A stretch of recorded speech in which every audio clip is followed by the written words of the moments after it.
ತಾರೀಕಿನಿಂದ 1 ವಾರದ ಕಾಲ ಮೈಸೂರಿನಲ್ಲಿ ನಡೆದ ಶಂಕರ ಸಪ್ತಾಹದ ಉಪನ್ಯಾಸ ಮಾಲಿಕೆಯಲ್ಲಿ ಇದು ಮೊದಲನೆಯ ಉಪನ್ಯಾಸವು.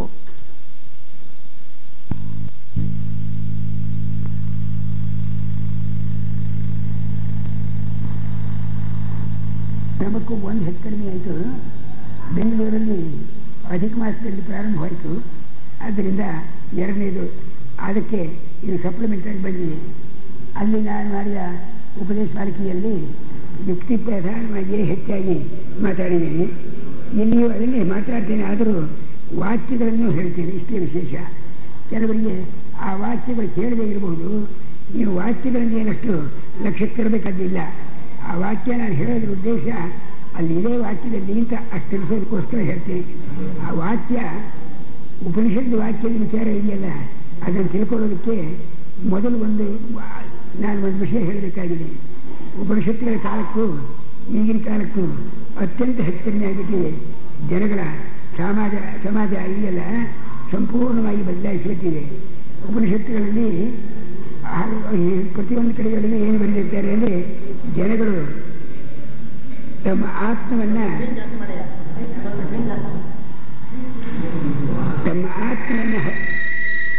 ಕೊಂದು ಹಾಕ್ಕೊಂಡ್ಬಿಟ್ಟಿದ್ದಾರೆ, ಆತ್ಮಹತ್ಯೆ ಮಾಡಿಕೊಂಡಿರ್ತಾರೆ ಎಂತ ಬರೆದಿರ್ತಾರೆ. ಹಾಗಿರ್ತಕ್ಕವರು ಔಷಧಿಗಳಲ್ಲಿ ಹುಟ್ಟುತ್ತಾರೆ ಹಾಗೆ ಎಂತ ಬರೆದಿದೆ. ಏಕೇಕ ಆತ್ಮಹನೋ ಜನಾ ಹಾಗೆ ಎಂತ ಬರೆದಿದೆ. ಆ ಉತ್ತಮ ಸ್ಮೃತಿಯಲ್ಲಿ ಆತ್ಮಲಾಭಾತ್ ನ ಪರಂ ವಿದ್ಯತೆ ಅಂತ ಇದೆ. ಅಂದರೆ ಆತ್ಮನನ್ನು ಕಳ್ಕೊಂಡು ಬಿಟ್ಟಿದ್ದಾರೆ ಜನಗಳು. ಹುಡುಕೋಬೇಕು. ಯಾವುದಾದ್ರು ಒಂದು ಮಾಲ್ ಹೋದರೆ ನಾನು ಗಡಿಯಾರು ಹೋಗಿದೆ, ಯಾರ ಕಣ್ಣು ಹಿಡಿದವ್ರಿಗೆ 20 ರೂಪಾಯಿ ಜನ್ಮ ಇದು ಇನಾಮ್ ಕೊಡ್ತೀನಿ ಅಂತ ಹೇಳಿದರೆ ಹಾಗೆ ಲಾಭ ಆತ್ಮ ಲಾಭ ಅಂತ ಬಂದಿದೆ. ಏನು ಸರಿಯಾಗಿ ಹೇಳ್ತಾ ಇಲ್ವಾ? ಏನಿದೆ ಸರಿಯಾಗಿ ಹೇಳ್ತಾ ಇಲ್ವಾ? ಹಾಗೆ ಇಲ್ಲಿ ಇತಿಹಾಸಗಳಲ್ಲಿ ಇನ್ನೊಂದು ವಾಕ್ಯ ಇದೆ. ಅದು ಅನ್ಯಥಾ ಸಂತಮ ಆತ್ಮಾನಂ ಯೋನ್ಯಥಾ ಪ್ರತಿಪದ್ಯತೆ. ಯೋನ್ಯಥಾ ಸಂತಮ ಆತ್ಮಾನಂ ಅನ್ಯಥಾ ಪ್ರತಿಪದ್ಯತೆ. ತನ್ನ ಆತ್ಮ ಒಂದು ತರಹ ಇದೆ, ಇನ್ನೊಂದು ತರಹವಾಗಿ ಯಾರು ತಿಳ್ಕೊಳ್ತಾನೋ ಚಿಂತೆಯ ಕೃತಂ ಪಾಪಂ ಚೋರೇನ ಆತ್ಮಾಪಹಾರಿಣ ಅಂತ. ಅವನು ಚೋರ, ಕಳ್ತನ ಮಾಡಿದ ಹಾಗೆ ತನ್ನನ್ನು ತಾನು ಕಳೆದು ಬಿಟ್ಟಿದ್ದಾನೆ. ಆತ್ಮ ಚೋರ ಅವನು ಹಾಗೆ ಮಾಡಿದ್ದಾನೆ. ಅವನು ಮಾಡಬೇಕು ಪಾಪಗಳೇ ಇಲ್ಲ ಅಂತ. ಅಂತೂ ಆತ್ಮಹತ್ಯ, ಆತ್ಮ ನಷ್ಟ ಕಳ್ಕೊಳ್ಳೋದು, ಆತ್ಮದ ಚೌರ್ಯ ಇದನ್ನು ಮಾಡಿಕೊಂಡಿದ್ದಾರೆ ಜನಗಳು ಅಂತ. ಅದು ಅವರು ಶ್ರುತಿ ಸ್ಮೃತಿ ಪುರಾಣಗಳಲ್ಲಿ ಹೇಳ್ತಾ ಇದ್ದದ್ದು ಸಾಮಾನ್ಯವಾಗಿ ಗೃಹಸ್ಥರ ಸರಿಯಾಗಿ ಇರ್ತಕ್ಕವರು ವಿಚಾರ. ಅದು ಲೌಕಿಕದಲ್ಲಿ ಇರ್ತಕ್ಕವರು ತಮ್ಮ ಲೌಕಿಕ ವ್ಯಾಪಾರಗಳನ್ನು ಮಾಡಿಕೊಂಡಿದ್ರೂ ಕೂಡ ಅವರು ಈ ದೋಷಕ್ಕೆ ಪಾತ್ರರಾಗಿದ್ದಾರೆ ಅಂತ ಹೇಳಿದ್ರು. ಈಗ ನಾನು ಹೇಳೋ ವಿಚಾರ ಹಾಗಲ್ಲ. ಆ ಕಾಲಕ್ಕೆ ಈ ಕಾಲಕ್ಕೆ ಏನು ಹೆಚ್ಚು ಸಹಜವಾಗಿರಬೇಕಾಗಿತ್ತಾರೆ ಲೌಕಿಕ. ಆ ಲೌಕಿಕ ಆತ್ಮನನ್ನೇ ಕಳ್ಕೊಂಡ್ಬಿಟ್ಟಿದ್ದಾರೆ ಜನಗಳು. ಆತ್ಮಹತ್ಯೆ ಮಾಡ್ಕೊಂಡಿದ್ದಾರೆ, ಆತ್ಮ ವಂಚನೆ ಮಾಡ್ಕೊಳ್ತಿದ್ದಾರೆ, ಆತ್ಮ ಚೌರ್ಯ ಮಾಡ್ಕೊಳ್ತಿದ್ದಾರೆ ಈಗಿನ ಜನಗಳು ಅಂತ. ಹಾಗಂದ್ರೆ ಏನು ಅಂದರೆ, ತಮ್ಮ ಮನಸ್ಸಿನಲ್ಲಿ ಒಂದು ಗೊತ್ತಿದೆ ನಾವು ಇಂಥವರು ಅಂತ, ಹೀಗಿರೋರು ಅಂತ. ಅದಕ್ಕೆ ವಿರುದ್ಧವಾಗಿ ನಡೀತಾರೆ. ಅದು ಗೊತ್ತಿರ್ತಾರೆ ಅವರಿಗೆ. ಇದು ಆ ಇದನ್ನ ನಾವು ಹೇಳೋದು ಯಾವುದನ್ನ ಆತ್ಮ ಉಪನಿಷತ್ನಲ್ಲಿ ಅಥವಾ ಸ್ಮೃತಿಗಳಲ್ಲಿ ಪುರಾಣಗಳಲ್ಲಿ ಹೇಳಿದೆಯಲ್ಲ, ಆ ಆತ್ಮನ ವಿಚಾರವಲ್ಲ. ಆತ್ಮ ಅಂದರೆ ನಾನು ಅಂತ ಅರ್ಥ. ನಾನು ಅಂದರೆ ಎಂಥವ್ರು ನಾನು ಅಂತ ಗೊತ್ತು ಮಾಡ್ಕೊಂಡಿದ್ದಾರಲ್ಲ, ಪ್ರೊಫೆಷನ್ ಹೇಳೋದು, ನಾನು ಇಂಥವ್ರು ಅಂತ ಹೇಳ್ಕೊಳ್ಳೋದು, ನಿಜವಾಗಿ ಇರೋದು, ಅದು ತೋರಿಸೋದೆ. ಇದು ಯಾರೋ ಒಬ್ಬರಿಗಾಗಿಲ್ಲ, ಪ್ರಪಂಚ ಎಲ್ಲ ಭೂಲೋಕದಲ್ಲಿ ಎಲ್ಲ ಕಡೆಗೂ ಎಲ್ಲ ಸಮಾಜದ ಎಲ್ಲ ಕಡೆಗಳಿಗೂ ಆಗಿಬಿಟ್ಟಿದೆ. ಹಾಗಂದ್ರೆ ಏನರ್ಥ ಅಂತ, ಆರ್ಥಿಕ ಸ್ಥಿತಿ ಅಂತ ಇಟ್ಕೊಳ್ಳಿ. ನಮಗೆ ಸರಿಯಾಗಿ ಒಂದು ಸಂಸಾರ ಅಥವಾ ಒಂದು ದೇಶ, ಒಂದು ಊರು ಇತ್ಯಾದಿಗಳಲ್ಲಿ ಸರಿಯಾಗಿ ಮುಗ್ಗಟ್ಟು ಏನೋ ಆಗಿಬಿಟ್ಟಿದೆ ಅಂತ ಇಟ್ಕೊಳ್ಳಿ. ಅದನ್ನು ತೋರಿಸ್ಕೊಡ್ದು ನಾವು ಇತರರಿಗೆ. ಆರ್ಥಿಕ ಮುಗ್ಗಟ್ಟಾಗಿದೆ ಅಂತ ತೋರಿಸ್ಕೊಂಡ್ಬಿಟ್ಟು ನಮ್ಗೆ ಅಪಮಾನ ಅಂತ. ಅದನ್ನು ಹೊರಗೆ ಚೆನ್ನಾಗಿ ತೋರಿಸ್ಕೊಂಡು ಹಿಂದೆ ಹಾಸ್ಯ ಮಾಡ್ತಾ ಇದ್ರು. ಯಾರೋ ಒಬ್ಬರು ಸಾಹಿತ್ಯಂತೆ ಮುಸಲ್ಮಾನರು ಊಟ ಮಾಡಕ್ಕೆ ಬರಬೇಕಾದ್ರೆ ಮೀಸೆ ಮೇಲೆ ಒಂದು ಸಣ್ಣಕ್ಕಿಯ ಅವಲಿಕ್ಕೆ ಬರ್ತಿದ್ರಂತೆ. ಅಂದ್ರೆ ಸಣ್ಣಕ್ಕಿ ಊಟ ಮಾಡ್ತೀನಿ ಅಂತ ಗೊತ್ತಾಗಲಿ ಅಂತ. ಮನೇಲಿ ಹಿಟ್ಟು ಕೂಡ ಇಲ್ಲ, ಆದರೂ ಕೂಡ ಹೊರಗೆ ಬರುವಾಗ ಅವಲಿಕ್ಕೆ ಬರ್ತಾ ಇದ್ರು ಅಂತ. ಅಕ್ಕಿ ಊಟ ಮಾಡ್ತೀನಿ ಅಂತ ಗೊತ್ತಾಗಲಿ ಜನಗಳಿಗೆ ಅಂತ. ಹಾಗೆ ಎಲ್ಲ ಫೇಲ್ನಲ್ಲಿಯೂ ಆರ್ಥಿಕದಲ್ಲಿ ಮುಗ್ಗಟ್ಟಾಗಿದ್ದರೂ ಕೂಡ ನಿಮಗೆ ಸಾಲ ಕೊಡ್ತೀನಿ ಅಂತ ಕೆಲವರು ಅಂತಾರೆ. ಒಂದು ದೇಶದವರು ಇನ್ನೊಂದು ದೇಶಕ್ಕೆ ನಾವು ಸಾಲ ಕೊಡ್ತೀನಿ ಅಂದರೆ, ಒಬ್ಬ ಮನುಷ್ಯ ಇನ್ನೊಬ್ಬ ಮನುಷ್ಯನಿಗೆ ಸಾಲ ಕೊಡ್ತೀನಿ ಅಂತಂದರೆ, ನಾವು ಬಡ್ಡಿ ತಗೊಳ್ತೀನಿ ಅಂತಂದರೆ ನಾವೇನು ತಿಳ್ಕೋಬೇಕು? ಅವನು ಧನಿಕ ಅಂತ ತಿಳ್ಕೋಬೇಕಲ್ಲ. ಹಾಗಿಲ್ಲ, ಅದರಲ್ಲಿ ದುಡಿಯೋಕೆ ಅದರಲ್ಲಿ ಒಂದು ಯುಕ್ತಿ. ನನ್ನ ಹತ್ರ ನೀವು ತಗೊಂಡು ಹೋಗೋದು 100 ರೂಪಾಯಿನ, ನನ್ನ ಹತ್ರ ಶೇಕಡ 2-3 ಬಡ್ಡಿ ಅಂತೆ ತಗೊಂಡು ಹೋಗೋದು, ಇನ್ನೊಬ್ಬನಿಗೆ ಕೊಡುವಾಗ 5 ಕೊಟ್ಟು ಬಿಡೋದು. ಅಂದರೆ ನೀವು ಧನಿಕ ಅಂತ ಅವನು ತಿಳ್ಕೊಂಡಿದ್ದಾನೆ. ನಿಮ್ಮ ಹತ್ರ 2 ಬಂತಲ್ಲ, ನಿಮಗೆ ಲಾಭ ಆಯಿತು. ಹೊರಗೆ ಮಾತ್ರ ನಾವೇ ಧನಿಕ ಅಂತ ತೋರಿಸ್ಕೊಳ್ಳೋದು, ನಿಜವಾಗಿ ನೀವು ಸಾಲಗಾರರು. ಇದು ಸುಮ್ಮನೆ ಆರ್ಥಿಕ ವಿಚಾರ. ಇದು ಪ್ರತಿಯೊಬ್ಬರು ತಮ್ಮ ನಿಜವಾದ ಆರ್ಥಿಕ ಸ್ಥಿತಿಯನ್ನು ತೋರಿಸ್ಕೊಳ್ಳೋದಿಲ್ಲ. ಇದು ವ್ಯಕ್ತಿಗಳಾಗಲಿ, ಸಮಾಜವಾಗಲಿ, ದೇಶದ ಜನಾಂಗವಾಗಲಿ, ಎಲ್ಲರೂ ತಮ್ಮ ನಿಜವಾದ ಸ್ಥಿತಿ ಏನು ಅಂತ ಗೊತ್ತಾಗೋದಿಲ್ಲ. ಗೊತ್ತಾದರೂ ಅದನ್ನು ಸರಿಯಾಗಿ ಹೇಳೋಲ್ಲ. ಅದು ಆತ್ಮಚೌರ್ಯ, ಆತ್ಮಹತ್ಯ ಅಂತ ಹೇಳಿದ್ನಲ್ಲ, ಈ ಲೌಕಿಕ ಆತ್ಮಹತ್ಯ, ಲೌಕಿಕ ಆತ್ಮಚೌರ್ಯ, ಆತ್ಮನಾಶ, ತಮ್ಮನ್ನು ಕಳ್ಕೊಂಡಿರೋದು, ತಮ್ಮನ್ನು ಅವರೇ ಹುಡುಕೋದು, ಇದು ಒಂದು ವಿಲಕ್ಷಣವಾದ ಪದ್ಧತಿ. ಇದು ರಿಫಾರ್ಮ್ ಅಂದರೆ ಕೇವಲ ಅವರು ಸಮಾಜವನ್ನು ಸುಧಾರಣೆ ಮಾಡಿ ಒಳ್ಳೆಯ ಸ್ಥಿತಿಗೆ ತರೋದು ಅಂತ ಅರ್ಥ. ಜನಗಳು ಬಹಳ ಕೆಟ್ಟೋಗಿದ್ದಾರೆ, ಅವರು ತಿಳುವಳಿಕೆ ಕೊಟ್ಟು ನಾವು ಸರಿಯಾಗಿ ಮಾಡಬೇಕು ಅಂತ. ಅವನು ಹಾಗಿಲ್ಲ, ಅದನ್ನು ನಂಬಿಕೆ ಇಲ್ಲ ಅವನಿಗೆ, ಆದರೂ ಬಿಡೋ ಹಾಗಿಲ್ಲ. ಉದಾಹರಣೆಗೆ ಅರ್ಲಿ ಮ್ಯಾರೇಜ್ ಅಂತ ಒಂದು ಸುಮ್ಮನೆ ದೃಷ್ಟಾಂತ ಕೇಳ್ತೀನಿ ನಾನು. ಚಿಕ್ಕ ಮದುವೆ ಮಾಡಬೇಕು ಬೇರೆ ಹಾಗೆ ಅಂತ ಮಾಡಬೇಕು ಅಂತ ಕೆಲವರು, ಮಾಡಬಾರ್ದು ಅಂತ ಕೆಲವರು. ಯಾರು ಮಾಡಬೇಕು ಅಂತಿದ್ದಾರೋ ಅವ್ರು ಮಾಡೋಲ್ಲ, ಯಾರು ಮಾಡಬಾರ್ದು ಅಂತಿದ್ದಾರೋ ಅವರು ಬಿಡೋದು ಇಲ್ಲ. ಅದು ಹೊರಗೆ ಮಾತ್ರ ಹೇಳೋದು ಬಿಡೋಲ್ಲ. ಈ ವಾದ ಮಾಡಿದಾಗ ಮಾತ್ರ ಚೈಲ್ಡ್ ಮ್ಯಾರೇಜ್ ಬಹಳ ಕೆಟ್ಟದ್ದು ಅಂತ ಹೇಳಿ ವಾದ ಮಾಡಿ ಡಿಬೇಟ್ ಮಾಡಿ ತಯಾರು ಮಾಡಿರ್ತಾರೆ. ಅವರೇ ಚೈಲ್ಡ್ ಮ್ಯಾರೇಜ್ ಮಾಡೋರು, ಅದು ಚಮತ್ಕಾರ. ಯಾರು ವಯಸ್ಸು ತೆಗೆದು ಮಾಡ್ತಕ್ಕದ್ದು ಸರಿಯಲ್ಲ, ಈ ತೊಂದರೆಯಾಗಿದೆ ಅಂತಾರೆ, ಅವರೇ ಹಾಗೆ ಮಾಡೋರು. ಇನ್ನೇನನ್ಬೇಕು, ಸಮಾಜದೊಳಗೆ ಏನೇನು ಕೇಳಾಗಿದೆ ಅಂತ ಹೇಳ್ತೀವೋ ಆ ಹೇಳ್ತಕ್ಕವರು ನಂಬಿಕೆ ಇಲ್ಲ, ತಾವು ಮಾಡೋಲ್ಲ. ಇದು ಒಂದು ಆತ್ಮಹತ್ಯೆ. ಸಮಾಜದ ವಿಷಯ ನಾನು ಹೇಳಿದ್ದು ಇದಾಯಿತು. ಆಮೇಲೆ ರಾಜಕೀಯ, ರಾಷ್ಟ್ರದ ವಿಚಾರ. ನಮ್ಮ ರಾಷ್ಟ್ರ ಹೀಗಿರಬೇಕು, ಹಾಗಿರಬೇಕು ಅಂತ ರಾಷ್ಟ್ರ ನಾಯಕರುಗಳೆಲ್ಲ ಹೇಳ್ತಿರ್ತಾರಲ್ಲ, ಅವರವರಂತೆ ನಡೆಯಲ್ಲ. ಆ ರಾಷ್ಟ್ರಾಭಿಮಾನಂತೆ ಇರೋಲ್ಲ. ಅವರ ಮೇಲೆ ಕೇಸುಗಳು ಬರ್ತಿರ್ತವೆ ಎಷ್ಟೋ ಶಕ್ತಿಗಳಿಗೆ. ಇಂಥ ಅನ್ಯಾಯ ಮಾಡಿದ್ದಾರೆ, ಹೀಗೆ ತಿಂದಿದ್ದಾರೆ, ರಾಷ್ಟ್ರ ದ್ರೋಹ ಮಾಡಿದ್ದಾರೆ, ಹಾಗೆ ಹೀಗಂತೆಲ್ಲ ತರ್ತಾರೆ ಕೇಸುಗಳನ್ನ. ಅವರು ಆ ವಿಷಯವನ್ನು ವಿಚಾರ ಮಾಡೋಕ್ಕೆ ಅವಕಾಶ ಕೊಡಲ್ಲ. ಯಾಕೆಂದರೆ ಬಾಯಿಗಳು ಹೊರಗೆ ಬಂದ್ಬಿಡುತ್ತೆ. ಹೀಗಾಗಿದೆ. ಇತರರು ದೇಶಭಕ್ತಿ ಇರಬೇಕು, ನಿಮಗೆ ಅನ್ಯಾಯವಾಗಿ ದೇಶಕ್ಕೆ ಹಾಳು ಮಾಡಬೇಡಿ ಹೇಳ್ತಾರೆ, ಅವನಿಗಿರಲ್ಲ ಹೇಳೋದಿಲ್ಲ. ಯಾವ ದೇಶಭಕ್ತಿ ಅಂತ ಹೇಳ್ತಿದ್ದಾನೋ ಅವನಿಗಿರೋದಿಲ್ಲ. ಇದಾಯಿತು. ಇನ್ನು ಇವು ಸರ್ಕಾರದವರು ಪ್ರಜೆಗಳು ಅಂತ ಇಟ್ಕೊಳ್ಳಿ. ಪ್ರಜೆಗಳು ನಮಗೆ ಇಂಥದ್ದು ಬೇಕು, ಡೆಮಾಕ್ರಸಿ, ಪ್ರಜಾಸತ್ತ ರಾಜ್ಯ ಆಗಬೇಕು ಅಂತ ಹೇಳಿ ಶುರು ಮಾಡಿರ್ತಾರಲ್ಲ, ಅವರು ಆ ಪ್ರಜಾಸತ್ತ ರೂಲ್ಸ್ ಪ್ರಚಾರ ನಡೆಯಲ್ಲ. ಆ ಪ್ರಜೆಗಳು, ಆ ಸರ್ಕಾರದವರು ಇರ್ತಾರಲ್ಲ, ಅವರು ರಾಷ್ಟ್ರದಲ್ಲಿ ಹೀಗೆ ಇರಬೇಕು ಅಂತ ಇಂಥ ಪ್ರಾಮಿಸ್ ಮಾಡಿರ್ತಾರೆ, ಅವರು ಅದರಂತೆ ನಡೆಯೋದಿಲ್ಲ, ಅದರಂತೆ ನಡೀತಾರೆ. ಇವ್ರು ನಡೆಯೋದಿಲ್ಲ ಅಂತ ಹೇಗೆ ಗೊತ್ತಾಗುತ್ತೆ ಅಂದರೆ, ಈ ಪಕ್ಷದವರು ಇನ್ನೊಂದು ಪಕ್ಷದವರು ಇರ್ತಾರಲ್ಲ, ಬೇರೆ ಇವರೆಲ್ಲರೂ ಕಾಂಗ್ರೆಸ್ಸು, ಇನ್ನೊಬ್ಬರು ಜನತಾ, ಇನ್ನೊಬ್ಬರು ಇನ್ಯಾವುದೋ ಒಂದು ಇರ್ತಾರಲ್ಲ, ಇವ್ರ ಮೇಲೆ ಹುಡುಕೆಲ್ಲ ಅವ್ರು ಹಾಕ್ತಾರೆ, ಅವ್ರ ಮೇಲೆ ಹುಡುಕೆಲ್ಲ ಇವ್ರು ಹಾಕ್ತಾರೆ. ಸುಳ್ಳು ಹೋಗಲ್ಲ ಅಂತ ಅವ್ರು ಅಂತಾರೆ, ಸುಳ್ಳು ಹೋಗ್ತಾರೆ. ಇಬ್ಬರು ಸುಳ್ಳು ಇವ್ರು ಯಾರು ಗೊತ್ತಿಲ್ಲ ನಮಗೆ. ಎಂಥವಂತೆ ನಮಸ್ಕಾರ. ಯಾವ ರಾಜಕೀಯವಾಗಲಿ ಅಥವಾ ನೀತಿ ವಿಚಾರವಾಗಲಿ ಅಥವಾ ಮತ ವಿಚಾರವಾಗಲಿ, ಮತ ಎಲ್ಲ ನಮ್ಮ ಕ್ರೈಸ್ತ ಮತ ನಂಬಿಕೊಳ್ಳೋದ್ರಿಂದ ನಿಮಗೆ ಬಹಳ ಅನುಕೂಲವಾಗುತ್ತೆ ಹಾಗೆ ಅಂತ ಹೇಳಿ ಬರ್ತಾ ಇಲ್ಲ. ಅವು ಕ್ರಿಶ್ಚಿಯನ್ಗಳಾಗಿರಲ್ಲ, ಕ್ರೈಸ್ತನ ನಂಬಿಕೆ ಇರೋಲ್ಲ ಅವರಿಗೆ, ಅದು ವಿಶೇಷ. ಹೀಗೆ ಎಲ್ಲ ಕಡೆಯೂ ಆಗ್ಬಿಟ್ಟು, ಎಲ್ಲ ಕಡೆಯೂ ಇತರ ದೇಶ ಅಂತ ಹೇಳೋಲ್ಲ. ನಾನು ಕ್ರಿಶ್ಚಿಯಾನಿಟಿ ಏನು ಮಾತ್ರಕ್ಕೆ ಮಹಾಮನರು ಸರಿಯಾಗಿದ್ದಾರೆ ಅಂತಲ್ಲ, ಹಿಂದೂಗಳು ಸರಿಯಾಗಿದ್ದಾರೆ ಅಂತಲ್ಲ, ಸುಮ್ಮನೆ ಯಾವುದೋ ನಾನು ತಿಳಿದು ಒಂದು ಹೇಳಿದ್ದೀನಿ. ಆದರೆ ದೃಷ್ಟಾಂತದಲ್ಲಿ ಮಾತ್ರ ದಾಷ್ಟಾಂತಿಗಳು ತಗೊಳ್ಳುವಾಗ ಪ್ರಪಂಚವೆಲ್ಲ ತಳ್ಕೊಳ್ತಾಗಿರ್ತೀನಿ. ಇಷ್ಟೇ ನಮ್ಮ ವಂಗಿಯನ್ನು ಗುಂಡಿ ಈ ಕಡೆ ಹಾಕೊಂಡ್ಬೋದು, ಹಾಗೆ ತಳ್ಕಾಸವಾಗಿ ಒಂದೇನೇ ಇವನು ಯಾರು ಅರ್ಜುನ ಹೊಸ ಬೃಹನ್ನಾಳಿಯಾಗಿದ್ನಲ್ಲ, ಆ ಕವಚ ಹೇಗೆ ಹಾಕೋಬೇಕಪ್ಪ ಅಂತ ಬೇಕಂತ ತೋರಿಸ ಮಹಾಬೀಜ ಅವನು ಎಂಡಿ ಹೀಗೆ ಹಾಕೋತಾರೋ ಹೀಗೆ ಹಾಕೋತಾರೋ ಅಂತ ಹೇಳಿದ ಅಂತ ಹೇಳ್ತಾರೆ. ಹಾಗೆ ಎಲ್ಲ ತಳಕಾಕ ಹಾಕೊಂಡಿದ್ದಾರೆ. ಅಡ್ರೆಸ್ ಮಾಡೋಕ್ಕೊಮ್ಮೆ ಬೇರೆ, ವೇಷಗಳೇ ಬೇರೆ, ಭೂಷಣಗಳೇ ಬೇರೆ, ಮಾತೇ ಬೇರೆ, ಒಳಗಿರೋದು ಬೇರೆ, ಹೊರಗಿರೋದು ಬೇರೆ. ಯಾರು ಹೇಗೆ ತೋರಿಸ್ಕೊಡ್ತಾರೋ ಹಾಗಿಲ್ಲ ಅಂತ ಇಂಥದ್ದು ತಿಳ್ಕೊಂಡ್ಬಿಟ್ರೆ ಸಾಕು. ಸಂಕ್ಷೇಪವಾಗಿ ಪ್ರತಿಯೊಂದಕ್ಕೂ ಕೂಡ ಹೇಳೋದು ಬಿಡೋಲ್ಲ, ಮಾಡೋದು ತಪ್ಪು, ವಿರುದ್ಧವಾಗಿ ಮಾಡೋದು ತಪ್ಪೋದಿಲ್ಲ. ಇದು ನಮ್ಮ ದೇಶ ಅಂದರೆ ನಮ್ಮ ಇಂಡಿಯಾ ದೇಶವಲ್ಲ ನಾ ಹೇಳೋದು, ಎಲ್ಲ ಖಂಡಗಳಲ್ಲಿಯೂ ಎಲ್ಲ ದೇಶಗಳಲ್ಲಿಯೂ ಇದೇ ನಟೀಜರಿದೆ. ಅದು ಹೇಗೆ ಗೊತ್ತಾಗುತ್ತೆ ಅಂದರೆ ಅವ್ರಿಗೆ ಆಗದಲ್ಲಿ ಇರ್ತಾರೆ, ಅವ್ರು ಹುಡುಕು ಹೊರಗೆ ಹಾಕಿಬಿಡ್ತಾರೆ ಅವ್ರನ್ನ. ನಿಕ್ಸನ್ ಹೀಗೆ ಮಾಡಿದ ಆ ಉದ್ದೇಶ ತೆಗೆದು ಹಾಕ್ಬಿಡ್ತಾರೆ. ಅವ್ರ ಪಾತ್ರ ಅವನು ಮಾಡಿದ್ ಸರಿ ಅಂತ ಅಂತಾರೆ. ಯಾರು ಸರಿ ಯಾರು ಸರಿಯಲ್ಲ, ಹೇಳಿದ್ದೆ ಸರಿ, ನಮಗೆ ಸರಿಗಮ ಪ್ರದೇಶ ಏನು ಉಪಯೋಗವಿಲ್ಲ, ಸುಮ್ಮನೆ ಶಬ್ದ. ಇಂಥದ್ದೊಂದು ಭೂಮಿ ಮೇಲೆ ಜನಗಳ ಮೇಲೆ ಎಲ್ಲ ನಡೆದುಬಿಟ್ಟು ಲೌಕಿಕ ವಿಚಾರ. ತಮ್ಮ ಆತ್ಮಸ್ವರೂಪಕ್ಕೆ ತಾವು ಒಪ್ಪಿದಂತೆ ಅದರಂತೆ ಮಾಡ್ತಾರೆ ಅಂತ ಏನಿಲ್ಲ, ತೋರಿಸ್ಕೊಡ್ತಾರೆ ಹಾಗೆ ಮಾಡ್ತೀವಿ ಅಂತ ಮಾತ್ರ, ಅದು ಬೇರೆ. ಉದಾಹರಣೆಗೆ ಮೊನ್ನೆ ಆಯ್ತಲ್ಲ, ಬಾಂಗ್ಲಾದೇಶಕ್ಕೆ ನಾವು ಸಹಾಯ ಮಾಡಬೇಕೇ ಮಾಡಿಕೊಡದೆ ಅಲ್ಲಿ ಅಂತ ಹೇಳಿದ್ರೆ ಅಮೆರಿಕ ದೇಶದವರು ಎಷ್ಟೋ ಲಕ್ಷಗಟ್ಟಲೆ ಹಣ ಕೊಟ್ಟು ಪಾಪ ಅವರಿಗೆ ನಿರಾಶ್ರಿತರಿಗೆ ಕೊಡೋರು. ಆ ಪಾಕಿಸ್ತಾನಕ್ಕೆ ವಿರೋಧವಾಗಿ ಕೊಡೋದು, ಆಯುಧ ಕೊಡೋದು. ಎರಡು ಕೆಲಸ ಏಕಾಲಕ್ಕೆ ಮಾಡ್ತಾ ಇದ್ರು. ಏನಂದ್ರೆ ಮೊದಲು ವಾಗ್ದಾನ ಮಾಡಿದ್ವಿ ನಾವು, ಆದ್ದರಿಂದ ನಾವು ಯತ್ನ ಕೊಡ್ತಾ ಇದ್ದೀವಿ ಅಂತ ಹೇಳ್ತಾ ಇದ್ರು. ಈ ಮಾತನ್ನ ಮೊದಲವರು ಹೀಗೆ ಹೇಳ್ತಾರೆ.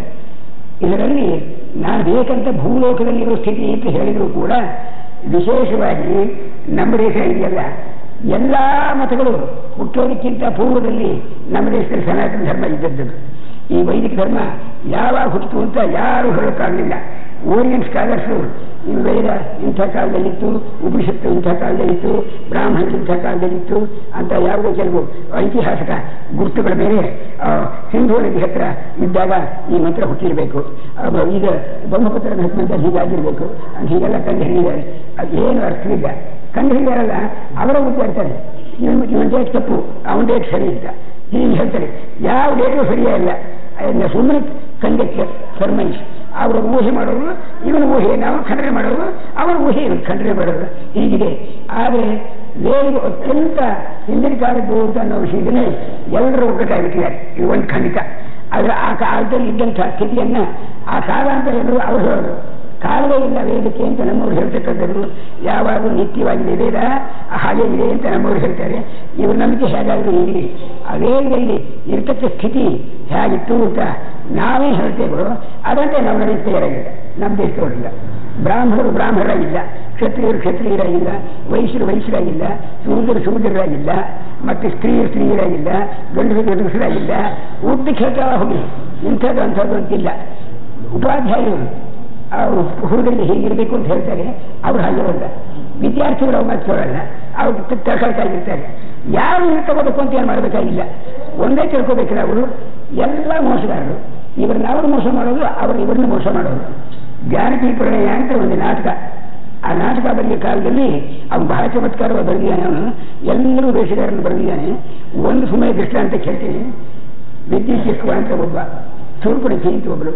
ವಿದ್ಯುತ್ ಇಸ್ವ ಎಂಬುವನು ರಾಮನ ವೇಷ ಹಾಕೊಂಡ್ಬಿಟ್ಟ, ಶೂರ್ಪಣಖಿ ಎಂಬುವಳು ಸೀತಾ ವೇಷ ಹಾಕೊಂಡ್ಬಿಟ್ಟಿದ್ದಾರೆ.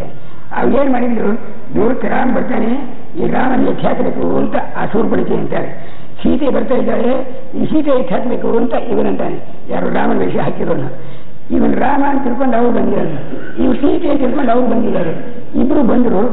ಹಾಗೆ ಹೇಳಿ ಏನೋ ಬಹಳ ಮಾತಾಡೋ ಹಾಗೆ ಪ್ರಿಯ ಅಂತ ಎಲ್ಲ ಮಾತಾಡಿದ್ರು. ಸ್ವಲ್ಪ ಹೊತ್ತು ಇಬ್ರು ಒಬ್ಬರೊಂದು ಒಪ್ಪಿಕೊಂಡ್ರು, ಎತ್ತಿದ್ರು, ಆಕಾಶಕ್ಕೆ ಹೋದ್ರು.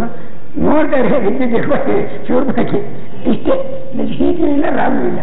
ಇಂಥ ಒಂದು ಕಥೆ ಬರೀ ಒಂದು ಸೀನ್ ಬರೆದಿದ್ದಾನ ಜಾನಕಿ ಪ್ರಮೇಯದಲ್ಲಿ. ಇದರಿಂದ ಅದು ಆ ಕಾಲಕ್ಕೆ ಬರೀಬೇಕಾಗಿಲ್ಲ, ಈ ಕಾಲಕ್ಕೆ ನಾವು ತಿಳ್ಕೋಬೇಕಾದದ್ದು. ಎಲ್ಲ ಏನೋ ಕಲಿಯುಗ ಅಂತಾರೆ, ಕಲಿಯುಗವೋ ಕೃತಿಯುಗೋ ಏನು ಬೇಕಾದರೂ ಕಲ್ತ್ಕೊಂಡಿದ್ದೀವಿ. ಇರೋದಂತ ಈ ಸ್ಥಿತಿಯಾಗಿದೆ.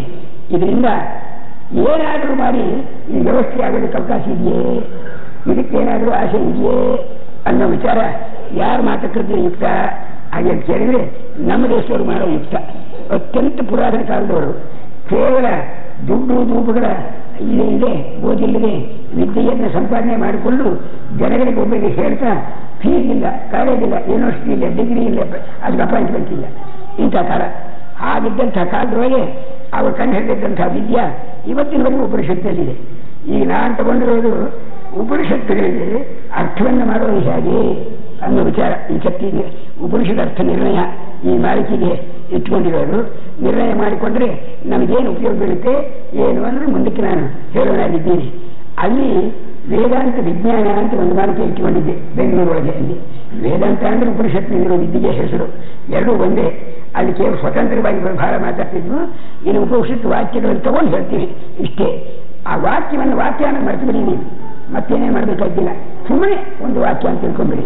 ಇಲ್ಲೊಂದು ಪೋಸ್ಟರ್ ಬರೆದ್ಬಿಟ್ಟಿದೆ ಅಂತ ಇಟ್ಕೊಳ್ಳಿ, ಇಲ್ಲಿ ಒಳಗೆ ಉಪನ್ಯಾಸ ಆಗ್ತಾ ಇದೆ ಅಂತ ಏನು ಇಲ್ಲೇ ಇಲ್ಲ. ಅದು ಪ್ರಮಾಣ ಎಲ್ಲ ಜ್ಞಾನ ಆಗಿಲ್ಲ. ಒಳಗೆ ಬರೋದು ನೋಡೋದು, ಇದ್ರೆ ಬರೋದು, ಇಲ್ಲದ್ರೆ ಇಲ್ಲಿ ಬಿಡೋದು ಇಷ್ಟೇ. ಈ ಉಪನಿಷತ್ತು ಅನ್ನೋದಕ್ಕೆ ಏನು ತಿಳ್ಕೊಬೇಕಂದ್ರೆ ಹವನ್ ಪೋಸ್ಟ್ ಅಂತ ತಿಳ್ಕೊಂಬಿಡಿ. ಅಲ್ಲಿ ಬರೆದು ಬಿಟ್ಟಿದೆ, ಓದೋದು, ಇದೆಯಾ ಸರಿ ಇಲ್ಲ ಬಿಡು ಇಷ್ಟೇ.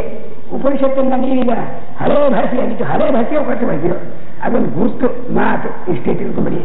ಆ ಮಾತಿಗೆ ಅರ್ಥ ಏನಾಗುತ್ತೆಯೋ ಹಾಗಿದೆಯೇ ನೋಡೋದು, ಇದೆಯಾ ಪ್ರಮಾಣ ಆಯಿತು, ಇಲ್ಲೇ ಅಲ್ಲ ಇಷ್ಟೇ. ಉಪನಿಷತ್ನವರು ಇದನ್ನ ಹೀಗಂತ ಹೇಳಿದವರು ಶಂಕರಾಚಾರ್ಯರು. ಏನಂತ ಉಪನಿಷತ್ತುಗಳಲ್ಲಿವೆ, ಉಪನಿಷತ್ತು ವಾಕ್ಯಗಳು ವೇದವಾಕ್ಯ ಪ್ರಮಾಣ, ಆದ್ದರಿಂದ ನಂಬಬೇಕು ಅಂತ ಹೇಳಲಿಲ್ಲ ಶಂಕರಾಚಾರ್ಯರು. ಅವರು ಹೇಳಿದ್ದಿದೆಯಲ್ಲ, ಉಪನಿಷತ್ತು ಎಂಬುದು ಒಂದು ವಾಕ್ಯ, ವಾಕ್ಯಕ್ಕೆ ಒಂದೊಂದು ವಿಷಯದಲ್ಲಿ ತಾತ್ಪರ್ಯ ಇರುತ್ತೆ. ಆ ವಾಕ್ಯದ ತಾತ್ಪರ್ಯ ಇದೆಯಲ್ಲ, ಆ ವಾಕ್ಯ ಓದ್ಕೊಂಡು ಆ ತಾತ್ಪರ್ಯದಂತೆ ನೋಡಿದರೆ ಏನು ಹೇಳುತ್ತೆಯೋ ಹಾಗಿದೆಯ ವಸ್ತು ಸ್ಥಿತಿ ಅಂತ ಇತರ ತಗೋಬೇಕಂದ್ರೆ ಇದೆ ಬಿಡ್ತಕ್ಕಂಥದ್ದು. ಇದನ್ನ ಶಂಕರಾಚಾರ್ಯ ಸಂಪ್ರದಾಯವರು ಯಾರು ಹೇಳಿಲ್ಲ. ಇದು ಒಂದು ದೊಡ್ಡ ವಿಷಯ. ಇದು ನಿಜವಾದರೆ ಆ ಕಾಲಕ್ಕೆ ಸೇರಿದ್ದು ಈ ಕಾಲಕ್ಕೆ ಸೇರಿದ್ದು ತಗೊಂಡು ಏನು ಮಾಡಬೇಕು ನಾವು? ಬಿಫೋರ್ ಕ್ರೈಸ್ಟ್ ಆಗಲಿ ಆಫ್ಟರ್ ಕ್ರೈಸ್ಟ್ ಆಗಲಿ ಅದರಲ್ಲಿ ಏನಿಲ್ಲ. ಆ ವಾಕ್ಯಕ್ಕೆ ಏನು ಬೇರೆ ಅಂತ ಇವರು ವಾಸಿಷ್ಠ ರಾಮಾಯಣದಲ್ಲಿ ಒಂದು ವಾಕ್ಯ ಬರೆದಿದ್ದಾರೆ. ಯುಕ್ತಿಯುಕ್ತಂ ವಚೋ ಗ್ರಾಹ್ಯಂ ಬಾಲಾವತಿ ಸುಖಾದತಿ ಅಂತ. ಯುಕ್ತಿಯುಕ್ತವಾಗಿದ್ದರೆ ಒಬ್ಬ ಹುಡುಗ ಹೇಳಲಿ, ಒಂದು ಗಿಳಿ ಹೇಳಲಿ, ಅದು ನಾವು ನಂಬಬೇಕು. ಅನ್ಯತ್ರ ನಿರತ್ಯಾಜ್ಯಂ ಅಪ್ಯುಕ್ತಂ ಪದ್ಮಜನ್ಮನ ಚತುರ್ಮುಖ ಬ್ರಹ್ಮಣ ಹೇಳಿ ಅದು ಯುಕ್ತಿಯುಕ್ತವಲ್ಲಿ ಹೋಗಿ ಖಂಡಿತ ಬಿಟ್ಬಿಡ್ತಕ್ಕಂಥ. ಇದಕ್ಕಿಂತ ಏನು ನಿಮಗೆ ಪ್ರಮಾಣವನ್ನು ನಾವು ಬಹಳ ಯುಕ್ತಿಕಾರದವರು, ಬಹಳ ವಿಚಾರಪರರು ಅಂತ ಕೊಚ್ಚಿಕೊಳ್ತಾ ಇದ್ದೀವಲ್ಲ. ನಿಜವಾದರೆ ಆ ವಾಕ್ಯವನ್ನು ನೋಡಬೇಕಾದ್ರೆ ಯಾರು ಹೇಳಿದ್ದು ಅದನ್ನು ವಿಚಾರ ಮಾಡಬೇಕಾಗಿಲ್ಲ, ಯಾವ ಕಾಲದ್ದು ಅದನ್ನು ಮಾಡಬೇಕಾಗಿಲ್ಲ, ಯಾರು ಹೇಳಿದ್ದು ಅದನ್ನು ವಿಚಾರ ಮಾಡಬೇಕಾಗಿಲ್ಲ. ಆ ವಾಕ್ಯದಲ್ಲಿ ಹೇಳ್ತಕ್ಕಂಥ ಏನು ಉಪದೇಶ ಇದೆಯೋ ಆ ರೀತಿ ಇದೆಯೇ ಇಲ್ಲವೇ ನೋಡ್ಬೇಕು. ಇದ್ದರೆ ಸರಿ, ಇಲ್ಲೇ ಬಿಡ್ಬೇಕಂತ. ಇದು ಒಂದು ವಿಶೇಷ. ಇದನ್ನು ಶಂಕರಾಚಾರ್ಯ ಹೇಳಿದ್ದಾರೆ. ಶಂಕರ ಜಯಂತಿ ಒಳಗೆ ಈಗ ನಾವು ಜ್ಞಾಪಕ ಮಾಡ್ಕೋಬೇಕಾದ್ರೆ ಉಪನಿಷತ್ ಸಂದೇಶ ಎಂಬುದು ಏನು ಎಂಬುದೇ ಉಪನಿಷತ್ ಸಂದೇಶ ಹೇಳ್ತಲ್ಲ, ಯಾವಾಗಲೂ ವಿತಕ್ಷಿತಿ ಕಾಲ ಇಲ್ಲ, ದೇಶದ ಸ್ಥಿತಿ ಅಲ್ಲ, ಯಾವುದಾದ್ರು ನೇಷನ್ಗೋಸ್ಕರ ಹೇಳಿದ್ದಲ್ಲ, ಯಾವ ದೇಶ ಕಾಲ ಪರಿಚ್ಛೇದಾದಿಗಳು ಏನು ಇಲ್ಲದೇ ಇರತಕ್ಕ ಯೂನಿವರ್ಸಲ್ ಟ್ರೂತ್ಸ್ ಅಂತಾರಲ್ಲ, ಎಲ್ಲ ದೇಶಕ್ಕೂ ಎಲ್ಲ ಜನರಿಗೂ ಮನುಷ್ಯ ಮಾತ್ರಕ್ಕೆ ಅಧಿಕಾರ. ಇದು ವಿಚಾರ ತಿಳ್ಕೊಳ್ಳೋದು ಅಧಿಕಾರ ಯೋಗ್ಯತೆ ಇದ್ದವರಿಗೆಲ್ಲ ತಿಳಿಯುತ್ತೆ, ಇಲ್ಲದೆ ಇದ್ದವರಿಗಿಲ್ಲ. ಇಷ್ಟೇ ಲೆಕ್ಕ. ಈಗ ಯಾರಿಗೋಸ್ಕರ ಉಪನ್ಯಾಸ ಮಾಡ್ತೀರಿ? ನಾನು ಹೇಳಿದ್ದು ಯಾರು ತಿಳಿಯುತ್ತೋ ಅವ್ರಿಗೋಸ್ಕರ ಹೇಳ್ತೀನಿ ನಾನು, ಇಷ್ಟೇ ಲೆಕ್ಕ. ಇನ್ನು ಭಾಷೆಯಲ್ಲಿ ಏನಿಲ್ಲ. ಯಾವ ಜಾತಿ, ಯಾವ ಕುಲ, ಯಾವುದು ಅನ್ನೋ ವಿಚಾರ ಮಾಡೋಲ್ಲ ನಾವೀಗ. ಯಾರು ಹೇಳ್ತಿದ್ದೀವಿ ತಿಳಿದವರು ಉಪಯೋಗಿಸ್ಕೊಳ್ಳೋರಲ್ಲ ಅಧಿಕಾರಿಗಳು, ಇಲ್ಲಿದ್ರೆ ಅವರಿಗಲ್ಲ. It is not for them. ಇಷ್ಟೇ ಲೆಕ್ಕ. ಹೀಗೆ ಉಪನಿಷತ್ತಿನ ಸಂದೇಶ ಎಂಬುದನ್ನು ಶಂಕರಾಚಾರ್ಯ ಹೇಳಿದ್ದಾರೆ ಎನ್ನುವುದು ಒಂದು ದೊಡ್ಡ ವಿಶೇಷ. ಇದರ ಬಗ್ಗೆ ಪ್ರಾರಂಭ ಮಾಡೋದು ಉಪನಿಷತ್ತಿನಲ್ಲಿ ಈಗ ಒಂದು ಸ್ವಲ್ಪ ಹೊತ್ತು ಇದು ಪೀಠಿಕೆಯವರೆಗೆ ಕಲಿಬೇಕಾಯ್ತು. ಇದನ್ನು ಹೇಳೋದಕ್ಕೋಸ್ಕರ ಏನಂದರೆ ನಾವು ಈಗಿರೋ ಸ್ಥಿತಿಯಲ್ಲಿ ಸಂಪೂರ್ಣವಾಗಿ ಬದಲಾಯಿಸಿಬಿಟ್ಟಿದ್ದೀವಲ್ಲ, ಇದನ್ನು ಸರಿ ಮಾಡೋದಕ್ಕೆ ಇಲ್ಲಿ ಯಾವ ದೇಶದವರು, ನಮ್ಮ ದೇಶವು ಹೀಗಿದೆ, ಬಹಳ ಸಂಸ್ಕೃತಿಯವರು ನಾವು, ಆ ಸಂಸ್ಕೃತಿಯಿಂದ ಎಲ್ಲರ ಲೋಕವನ್ನೆಲ್ಲ ಉದ್ಧಾರ ಮಾಡಬಹುದು ಅಂತ ಹೇಳ್ಕೊಂಡು ಎಷ್ಟೋ ಜನಗಳು ಅಮೆರಿಕಕ್ಕೆ ಹೋಗ್ತಾರೆ, ರಷ್ಯಾಕ್ಕೆ ಹೋಗ್ತಾರೆ, ಯುರೋಪ್ಗೆ ಹೋಗ್ತಾರೆ. ನಮ್ಮ ಋಷಿಗಳು, ಗುರುಗಳು ಹೋಗಿ ಗ್ಲೋಬಲ್ ಟೂರ್ ಮಾಡ್ಕೊಂಡ್ಬರ್ತಾರೆ, ಪೇಪರೆಲ್ಲ ಹಾಕಿಸ್ತಾರೆ, ಹಾಲು ಹೋಗಿ ಇಂಥ ದೀಪಕ್ಕೆ ಹೋಗಿದ್ವು, ಇಂಥ ಉಪದೇಶ ಮಾಡಿದ್ವಿ, ಒಂದು ಫೋಟೋ ಹಾಕ್ಸ್ಕೊತಾರೆ, ಎಲ್ಲ ಮಾಡ್ತಾ ಇದ್ದಾರಲ್ಲ. ಅವರ ಕರ್ತವ್ಯ ಇದು. ಏನು ಉಪನಿಷತ್ನಲ್ಲಿ ಇರ್ತಕ್ಕಂಥ ವಿದ್ಯೆ ನನಗೆ ಗೊತ್ತಿದೆಯೇ, ನಾನು ಮಾಡ್ಕೊಂಡಿದ್ದೇನೆ, ಇದನ್ನು ಅವ್ರು ಹೇಳಬೇಕಾದ್ರೆ ನಿನಗೆ ಗೊತ್ತಿದೆಯೇ ಅಂತ ಕೇಳಿದೆ. ಹ್ಞೂ ಅಂದರೆ ಸರಿ, ಅವನು ಹ್ಞೂ ಇಷ್ಟೇ ಲೆಕ್ಕ. ಯಾವ ಗುರು ಅಂತ ಹೇಳಬೇಡಿ. ಇಲ್ಲ ಹೋದರೆ ಬರೀ ಹಾಗೆ ಹೊರಗೆ ಬರ್ತಾ ಇರುವ ಅಂತ ಹೇಳ್ಬೇಕು. ಅವ್ರನ್ನ ಮಾತಾಡ್ತಾನೋ ಇಲ್ವೋ, ಲೆಕ್ಕ ಕೊಟ್ಟಿದ್ದಾರೆ ನೀವು. ಎಷ್ಟು ಜನಗಳು 10,000 ಜನಗಳು ಸೇರಿದ್ರು. 10,000 ಜನ ಸೇರಿ 10 ಜನಗಳು ಸೇರಿದ್ವಿ. ಜನರ ಸಂಖ್ಯೆ ಅಲ್ಲ ನಾನು ಹೇಳ್ತಕ್ಕಂಥದ್ದು. ಇವನು ಹೇಳಿದ್ದೇನೆ, ಅವ್ರಿಗೆ ಹೇಳಿದ್ದೇನೆ. ಈಗ ನಾವು ಸೇರಿದರೆ ಅದರಲ್ಲಿ ಏನಾದರೂ ವಾಸ್ತವಾಂಶ ಇದೇ ತಾಲೂಕೇ ಇರಲಿ. ಅಮೆರಿಕಕ್ಕೆ ಹೋಗಿರೋ ಸ್ವರ್ಗಕ್ಕಾರು ಹೋಗಿರಿ ನೀನು, ನಮ್ಗದೆಲ್ಲ ಗೊತ್ತಿಲ್ಲ. ನೀವು ಹೇಳಿದಂಥ ವಾಕ್ಯ ಏನು ಅರ್ಥವನ್ನು ಹೇಳುತ್ತದೆಯೋ ಅದು ಎಲ್ಲರಿಗೂ ಅನ್ವಯಿಸ್ತಕ್ಕಂಥದ್ದಾಗಿ, ಎಲ್ಲ ಕಾಲಕ್ಕೂ ಅನ್ವಯಿಸಿದ್ದಾಗಿದೆಯೇ ಇಲ್ಲವೇ ಆಗಿದ್ದರೆ ತಗೊಂಡು ಇನ್ನೇನು ಬರಬೇಕು. ಅದೇನು ಬೇಕಾದ್ರೆ ಹಾಕೊಂಡು ಯಾರ ಹೆಸರಾಗಿರಲಿ, ಎಷ್ಟು ಕೀರ್ತಿ ಬರೆದಿರಲಿ, ಎಷ್ಟು ಫೋಟೋ ತೆಗೆದುಕೊಂಡಿರಲಿ, ಜನಗಳು ಏನಾದ್ರು ಮಾಡಿಕೊಂಡಿರಲಿ, ಅದನ್ನೆಲ್ಲ ನಾವು ಲೆಕ್ಕ ಹಾಕೋಲ್ಲ. ಇದು ಮೊದಲು ನಾವು ಉಪನಿಷತ್ತು ವಿದ್ಯೆಗೆ ತಯಾರಾಗ್ತಕ್ಕಂಥದ್ದು. ಬ್ರಾಹ್ಮಣರನ್ನ ರಕ್ಷಿತೇ ಹಿ ಬ್ರಾಹ್ಮಣ್ಯೇ ರಕ್ಷಿತ ಸ್ಯಾದ್ ವೈದಿಕೋ ಧರ್ಮ.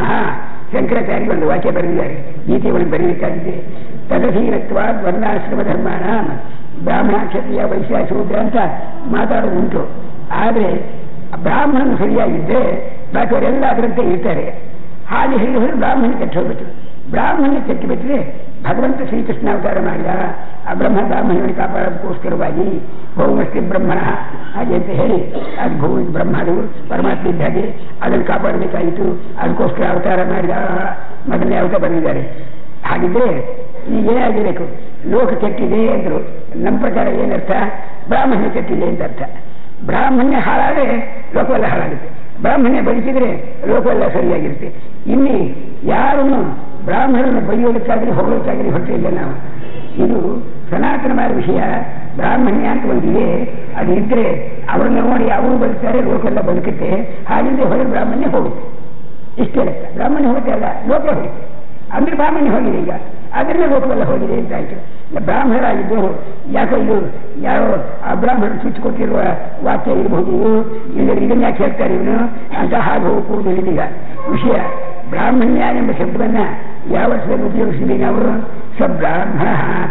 ಯಾವ ತತ್ವವನ್ನು ತಿಳ್ಕೊಂಡಿದ್ದಾನೋ ಯೂನಿವರ್ಸಲ್ ಆಗಿ ಎಂದೆಂದಿಗೂ ಇರತಕ್ಕಂಥ ತತ್ವವನ್ನು ತಿಳ್ಕೊಂಡು ಅದನ್ನೇ ಅನುಸರಿಸ್ತಾ ಇದ್ದಾನೋ ಅವನು ಬ್ರಾಹ್ಮಣ ಅಂತ ಕರೀತಕ್ಕದ್ದು. ತತ್ವವನ್ನು ತಿಳಿದಿರೋನು ಬ್ರಾಹ್ಮಣ. ಅದಕ್ಕೆ ಹೊರಟಿಲ್ಲ. ಮತ್ತೆ ಯಾವ್ದಕ್ಕೆ ಹೊರಟಿದ್ದಾನೆ ಅಂತ ಎಷ್ಟೋ ದಿವಸ ಆಯ್ತು. ಅದು ಬಿಟ್ಟು ಬ್ರಾಹ್ಮಣ ಅವನು ಏನು ಮಾಡೋಕೆ ಹೊರಟಿದ್ದಾನೆ? ನನಗೆ ಗೊತ್ತಿರೋ ಹಾಗೆ ಹಿಂದಿನ ಕಾಲದ್ದೆಲ್ಲ ಬೇಡ. ನಾನು ಚಿಕ್ಕವನಾಗಿದ್ದಾಗ ಹೇಗಿದ್ದೆ ನಮ್ಮ ಸಮಾಧಿ ಹಾಕಂತ ಇತ್ತು ನನ್ನ ಕಣ್ಣಿಗೆ. ಈಗ ನಾನು ಇಷ್ಟು ವಯಸ್ಸಾಗಿದೆಯಲ್ಲ, ಎಷ್ಟು ಹೆಚ್ಚು ಕಮ್ಮಿ ಆಗಿದೆ. ಇದನ್ನು ಮಾತ್ರ ಹೇಳ್ತೀನಿ. ನಾನು ಚಿಕ್ಕವನಾಗಿದ್ದಾಗ ನಮಗೆಲ್ಲ ಕುಲಾವಿ ಇಡ್ತಾ ಇದ್ರು. ಮುಸಲ್ಮಾನರು ಕುಲಾವಿ ಇಡ್ತಾ ಇರೋದು ಕುಚ್ಚಿಂದು. ಅದನ್ನು ಹೀಗೆ ಗೊಂಡೆಗಳು ಅದನ್ನು ನಾನು ಹಾಕ್ಕೊಂಡಿದ್ದೀನಿ. ಅದನ್ನು ಆ ಕಸ ನೀರಾಗಿ ವೇಸ್ಟ್ ಕೊಟ್ಟು ಅದಕ್ಕೆಲ್ಲ ಗುಂಡಿ ಬಟ್ಟೆ ಗುಂಡಿಗಳು ಅದನ್ನು ಹಾಕಿ ಆ ವೇಸ್ಟ್ ಕೊಟ್ಟು ಹಾಕ್ತಾ ಇದ್ರು. ಚರ್ಣ ಇಷ್ಟಿಷ್ಟೆಲ್ಲ ಇತ್ತು ದರೆ ಅದು ಮುಸಲ್ಮಾನರದ್ದು ಹಾಕ್ತಾ ಇದ್ರು. ಹಾಗಿದ್ರೆ ಒಳ್ಳೆ ಫ್ಯಾಷನ್ ಅಂತ. ಆಮೇಲೆ ಮುಸಲ್ಮಾನರಲ್ಲಿ ಅಲ್ಲಿ ಅಲಾದಿ ಹಬ್ಬ ಆಗ್ತಿತ್ತಲ್ಲ, ಆ ದೇವರಿಗೆ ಓದಿಸ್ತಿದ್ರು ಬ್ರಾಹ್ಮಣರು. ಈಗ ನಾನು ಓದಿದ್ರು, ನಮ್ಮೂರಲ್ಲೇ ಮಾಡಿದ್ರು. ಇದನ್ನ ಇವರಿಗೆ ಗೊತ್ತಿಲ್ಲ, ಅವರು ಊರವರು ಅದೆಲ್ಲ ಮಾಡಿದ್ದಾರೆ. ತಗೊಂಡಾಗ ಮಾಡ್ತಾ ಇದ್ರು. ಯಾಕೆ ಹೀಗಾಯ್ತು ಅಂತ ಮುಸಲ್ಮಾನ ರಾಜ್ಯ ಆಗ್ತಾನೆ ಎಂದು ಫೈಸಲಾಗಿತ್ತು. ಹಿಂದೆ ಮುಸಲ್ಮಾನರು ಒಳಗೊಳಿಸ್ಕೊಂಡು ಬಂದಿದ್ವಲ್ಲ ನಾವು. ಪರ್ಷಿಯನ್ ಭಾಷೆ ಕಲ್ತ್ಕೊಳ್ಳೋದು, ಮುಸಲ್ಮಾನರ ಜೊತೆ ನಡೆಯೋದು, ಯಾವ್ಯಾವ ಬರ್ತಾರೆ ಆ ಕೂತ್ಕೊಂಡು ಮುಸಲ್ಮಾನ ಭಾಷೆ ಒಳಗೆ ಯಾವ್ಯಾವ ಮಾತುಗಳಿಗೆ ಎಲ್ಲ ಕಲ್ತ್ಕೊತಾ ಇದ್ರು. ಅದನ್ನೆಲ್ಲ ನಾವು ಕೂತ್ಕೊಂಡಿದ್ದೆ. ಏನು ಅನ್ನೋದಕ್ಕೆ ಏನಬೇಕು, ಬಾವಿ ಅನ್ನೋದಕ್ಕೆ ಏನಬೇಕು, ಕೆರೆ ಅನ್ನೋದಕ್ಕೆ ಏನಬೇಕು ಬರ್ಕೊಳ್ಳೋದು. ಅವ್ರು ಮುಸಲ್ಮಾನ ಅವ್ರು ಮಾತಾಡ್ಸೋದು, ಅವ್ರ ಕೈ ಮಾತಾಡಿದ್ರೆ ಬಹಳ ಗೌರವ ಅಂತ. ಇದನ್ನೆಲ್ಲ ನಮ್ಮೂರು ನಡೆದದ್ದು ನಾನು ನೋಡಿದ್ದೀನಿ. ಹೀಗಿದ್ದವನ ಈಗ ಬರೋ ಕಾಲದಲ್ಲಿ ಗಂಡಸರು ಹೆಂಗಸರು ಎಲ್ಲರೂ ಕೂಡ ಇಂಗ್ಲೀಷ್ ಮಾತಾಡೋದು, ಇಂಗ್ಲೀಷ್ನವರಂತೆ ಡ್ರೆಸ್ ಮಾಡ್ಕೊಳ್ಳೋದು, ಇಂಗ್ಲೀಷ್ನವರಂತೆ ಮೈಕೊಳ್ಕೊಳ್ಳೋದು. ಯೂನಿವರ್ಸಿಟಿಗೆ ಹೋಗ್ತೀವಿ ಅನ್ನೋದು, ಅಮೆರಿಕಕ್ಕೆ ಹೋಗ್ತೀವಿ, ರಷ್ಯಾಕ್ಕೆ ಹೋಗ್ತೀವಿ ಅನ್ನೋದು ಬದಲಾಯಿಸ್ತೀಗ. ಅಂದ್ರೆ ಏನಾಯ್ತೀಗ? ಅದೇ ಬ್ರಾಹ್ಮಣರು ಮುಸಲ್ಮಾನರ ಅಂತರದೊಳಗಿದ್ದವರು, ಅದೇ ಬ್ರಾಹ್ಮಣರು ಈಗ ಇಂಗ್ಲೀಷ್ನವರು ಇಂಗ್ಲೀಷ್ ಮಾತಾಡೋದ್ರೆ ವೆಸ್ಟರ್ನ್ ಪೀಪಲ್ ಅನುಸರಿಸ್ತಾರೆ ಬಿದ್ದಿದ್ದಾರೆ. ಬ್ರಾಹ್ಮಣರು ಅಂತಂದ್ರೆ ಏನಾಯ್ತು ಅಂದ್ರೆ ಟೈಮ್ ಸರ್ವರ್ಸ್ ಅಂತ. ಯಾವ ಕಾಲಕ್ಕೆ ಹೇಗಿದ್ರೆ ನಾವು ಬದುಕ್ತೇವೆ ಅದು ನೋಡ್ಕೋತಾರೆ ಅವರು. ಗೌರ್ಮೆಂಟ್ ನೌಕರಿ ಬೇಕು ನಮಗೆ. ಸರ್ಕಾರದಲ್ಲಿ ಯಾವ ಭಾಷೆ? ಇಂಗ್ಲೀಷ್ ಭಾಷೆ. ಹಾಗಾದ್ರೆ ಇಂಗ್ಲೀಷ್ ಇರಲಿ, ನಮಗೆ ಪರ್ಷಿಯನ್ ಭಾಷೆ ಹಾಗೆ ಭಾಷೆ ಇರಲಿ, ಮರಾಠಿ ಹಾಗಾದ್ರೆ ಮರಾಠಿ ಇರಲಿ. ಇದೆಲ್ಲ ಕಲ್ತ್ಕೊಂಡಿದ್ದಾರೆ. ನಮ್ಮ ತಂದೆಯವರು ರಿಟೈರ್ಡ್ ಸ್ಪೀಕರ್ ಆಗಿದ್ರು. ಅವರು ಮರಾಠಿ ಭಾಷೆ ಒಳಗೆ ಎಲ್ಲ ಕಲ್ತ್ಕೊಂಡು ಅವ್ರಿಗೆ ಮರಾಠಿ ಅಂತಲೇ ಗೊತ್ತಿಲ್ಲ. ಹಿಂದಿ ಅಂತ ಕರೀತಿದ್ರು ಅದನ್ನು. ಅವರು ರಿಕಾರ್ಡ್ ಕೀಪರ್ ಆಗಿದ್ರು, ಎಲ್ಲ ಬರ್ಕೊಂಡಿದ್ರು ಅದನ್ನೆಲ್ಲ. ರಿಕಾರ್ಡ್ ಕೀಪರು ಅಂತ ಕರೀತಿದ್ರು ಅವ್ರನ್ನ. ಹಿಂದಿಯವರು ಅವ್ರು ಏನು ಮಾಡಿದ್ರು? ಎಷ್ಟು ಫೀಸ್ ಕೊಡಬೇಕು ನಿಮಗೆ ಕಾಲೇಜ್ ಓದೋಕ್ಕೆ ಕೇಳ್ತಿದ್ರು ನಮ್ಮನ್ನ. ಯಾಕೆಂದ್ರೆ ನಾಲ್ಕನೇ ನಾನು 6 ತಿಂಗಳು ಕಟ್ಟು ಪಾಸ್ ಮಾಡಿಬಿಟ್ನಪ್ಪ. ಆ ಹಿಂದಿ ರಿಟೈರ್ಡ್ ಕಲಿಸೋದಕ್ಕೆ ಅವ್ರಿಗೆ ಸ್ಪೆಷಲ್ ವೆಕೇಶನ್ ಕ್ಲಾಸ್ ಮಾಡಿ ಟ್ರೈನ್ ಮಾಡಿಸಿಬಿಟ್ಟಿದ್ರೇನ. ಅದಕ್ಕೋಸ್ಕರವಾಗಿ ಇಷ್ಟೊಳಗೆ ಆಯಿತು ನಮಗೆ. ಇನ್ನು ಫೀಸ್ ಕೊಟ್ಟು ಸಾಕಾಯ್ತು ನಮಗೆ ಹಾಗೆ ಅಂತ ಇದ್ರು. ಅಷ್ಟು ಬದಲಾಯಿಸಿತ್ತು. ನಮ್ಮ ಕಾಲಕ್ಕೆ ಈಗ ಇಂಗ್ಲೀಷ್ ಕಲಿಸಲಿಕ್ಕೆ, ಸಂಸ್ಕೃತ ಕಲಿಸಲಿಕ್ಕೆ, ಯಾವ ಭಾಷೆನ ಕಳಿಸ್ಲಿಕ್ಕೆ ಹೋಗಿ ಯೂನಿವರ್ಸಿಟಿ ಕಳಿಸ್ಲಿಕ್ಕೆ ಹುಡುಗರನ್ನ ಕಳಿಸಬಾರ್ದೆ. ಇಂಥ ಪ್ರಾಬ್ಲಮ್ ಬಂದ್ಬಿಟ್ಟಿದೆ ಈಗ. ಅದ್ಯಾಕೆ ಹಾಗೆ ಬಂದಿದೆ ಅಂದರೆ ಪ್ರೊಫೆಸರ್ ಹೊಡೆಯೋದು, ನುಗ್ಗೋದು, ಆ ವಿದ್ಯಾರ್ಥಿಗಳು ದಂಗೆಗಳು ಕಟ್ಟಿಬಿಟ್ಟಿದ್ದಾರೆ. ಅದರಿಂದ ಆ ವಿದ್ಯಾರ್ಥಿಗಳು ಮುಂದೆ ಏನು ಮಾಡ್ತಾರೆ ಹೇಳೋಕೆ ಬರೋಲ್ಲ. ಸರ್ಕಾರಗಳು ಅವ್ರನ್ನ ಕಂಟ್ರೋಲ್ ಮಾಡೋದು ಕಷ್ಟವಾಗಿದೆ. ಈ ಭಾಷೆಯವರು ಆ ಭಾಷೆ ಮೇಲೆ ತಿರುಗಿಸ್ತಾರೆ ವಿದ್ಯಾರ್ಥಿಗಳನ್ನ, ಆ ಭಾಷೆಯವರು ಈ ಭಾಷೆ ಮೇಲೆ ತಿರುಗಿಸ್ತಾ ಇದ್ದಾರೆ. ಇಷ್ಟು ಬದಲಾಯಿಸಿಬಿಟ್ಟಿದೆ. ಇದರಿಂದ ಒಟ್ಟು ಲೆಕ್ಕ ಏನಪ್ಪ ಅಂದರೆ ನಾನು ಹೇಳೋದು, ವಿದ್ವಾಂಸರು ಬ್ರಾಹ್ಮಣರಾಗಿರ್ತಕ್ಕವರು ಸಂಸ್ಕೃತ ಭಾಷೆ ಬರತಕ್ಕಂಥವ್ರು ಒಬ್ಬರಿದ್ರೆ ಮೊದಲು ಬ್ರಾಹ್ಮಣ್ಯವನ್ನು ತಾವು ಕಾಪಾಡಿಕೊಳ್ಳೋದು, ಲೋಕವನ್ನು ಕಾಪಾಡಿಕೊಳ್ಳೋದಕ್ಕೆ ಪ್ರಯತ್ನ ಮಾಡಬೇಕು. ಇದನ್ನು ಏನು ಬೇಕಾದ್ರೂ ತಿಳ್ಕೊಳ್ಳಿ. ನಾವು ಕಳ್ಕೊಂಡಿದ್ದೀವಿ ನಿಜ, ಬ್ರಾಹ್ಮಣ್ಯವನ್ನು ಕಳ್ಕೊಂಡಿರೋದು ನಿಜ. ಅದು ಕೈಯಾಗಿದೆ ಆ ಮಾತು ಹೇಳಿದ್ರೆ ನಮಗೆ. ಇತರನ್ನು ಅನುಕರಣೆ ಮಾಡಿರೋದು ನಿಜ. ಅನುಕರಣೆಯಿಂದ ಕೀರ್ತಿ ಬರುತ್ತೆ ಅಂತ ಮಾಡ್ಕೊಂಡಿರೋದು ನಿಜ. ಸುಳ್ಳು ಬರೋಲ್ಲ. ಅವರು ಹಿಂದೆ ನೋಡ್ತಾರೆ ಮುಂದೆ ಬರೀ. ಆಮೇಲೆ ಇಲ್ಲಿ ಅನ್ಯಾಯ ಕಳ್ಕೊಂಡ್ರು ಇಲ್ಲಿ ಎಷ್ಟು ಅಂತಾರೆ. ಎಷ್ಟೋ ಜನಗಳು ನಮ್ಮ ದೇಶದಲ್ಲಿ ತತ್ವ ತಿಳ್ಕೊಳ್ಳೋಕ್ಕೋಸ್ಕರವಾಗಿ ಹೊರಗಿನಿಂದ ಬರ್ತಾ ಇದ್ದಾರೆ, ಬೇಕಾದ ವಿಚಾರ ಮಾಡ್ತಾ ನಮಗೆ ಕಾಲಗಳು ಬರ್ತವೆ. ಅದನ್ನೇ ಬರೀ ಪ್ರೀತಿಗೋಸ್ಕರ ಅರ್ಧಕ್ಕೆ ಕಲ್ತಿದ್ದೀನಿ ಇವತ್ತಿನ ದಿವಸ ನಾನು. ಆದರೆ ಯಾರು ಪ್ರಯೋಜನ ಇದೆ ಏನು ಅಂತಂದ್ರೆ ಅವ್ರು ಯಾರೋ ಒಬ್ಬ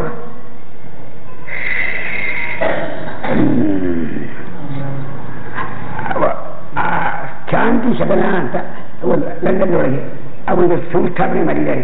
ಸ್ಥಾಪನೆ ಮಾಡಿ ಆ ದಾಲಾ ಮಹಾರಾಜ್ ಅಂತ ಅವನ ಶಿಷ್ಯ ಹರಿದಾಸ್ ಅಂತ ಏನೋ ಒಬ್ಬ ಅಲ್ಲಿ ಹೋಗಿ ಅವನ ಶಾಸ್ತ್ರಿ ಜ್ಞಾಪಕ ಹೆಸರು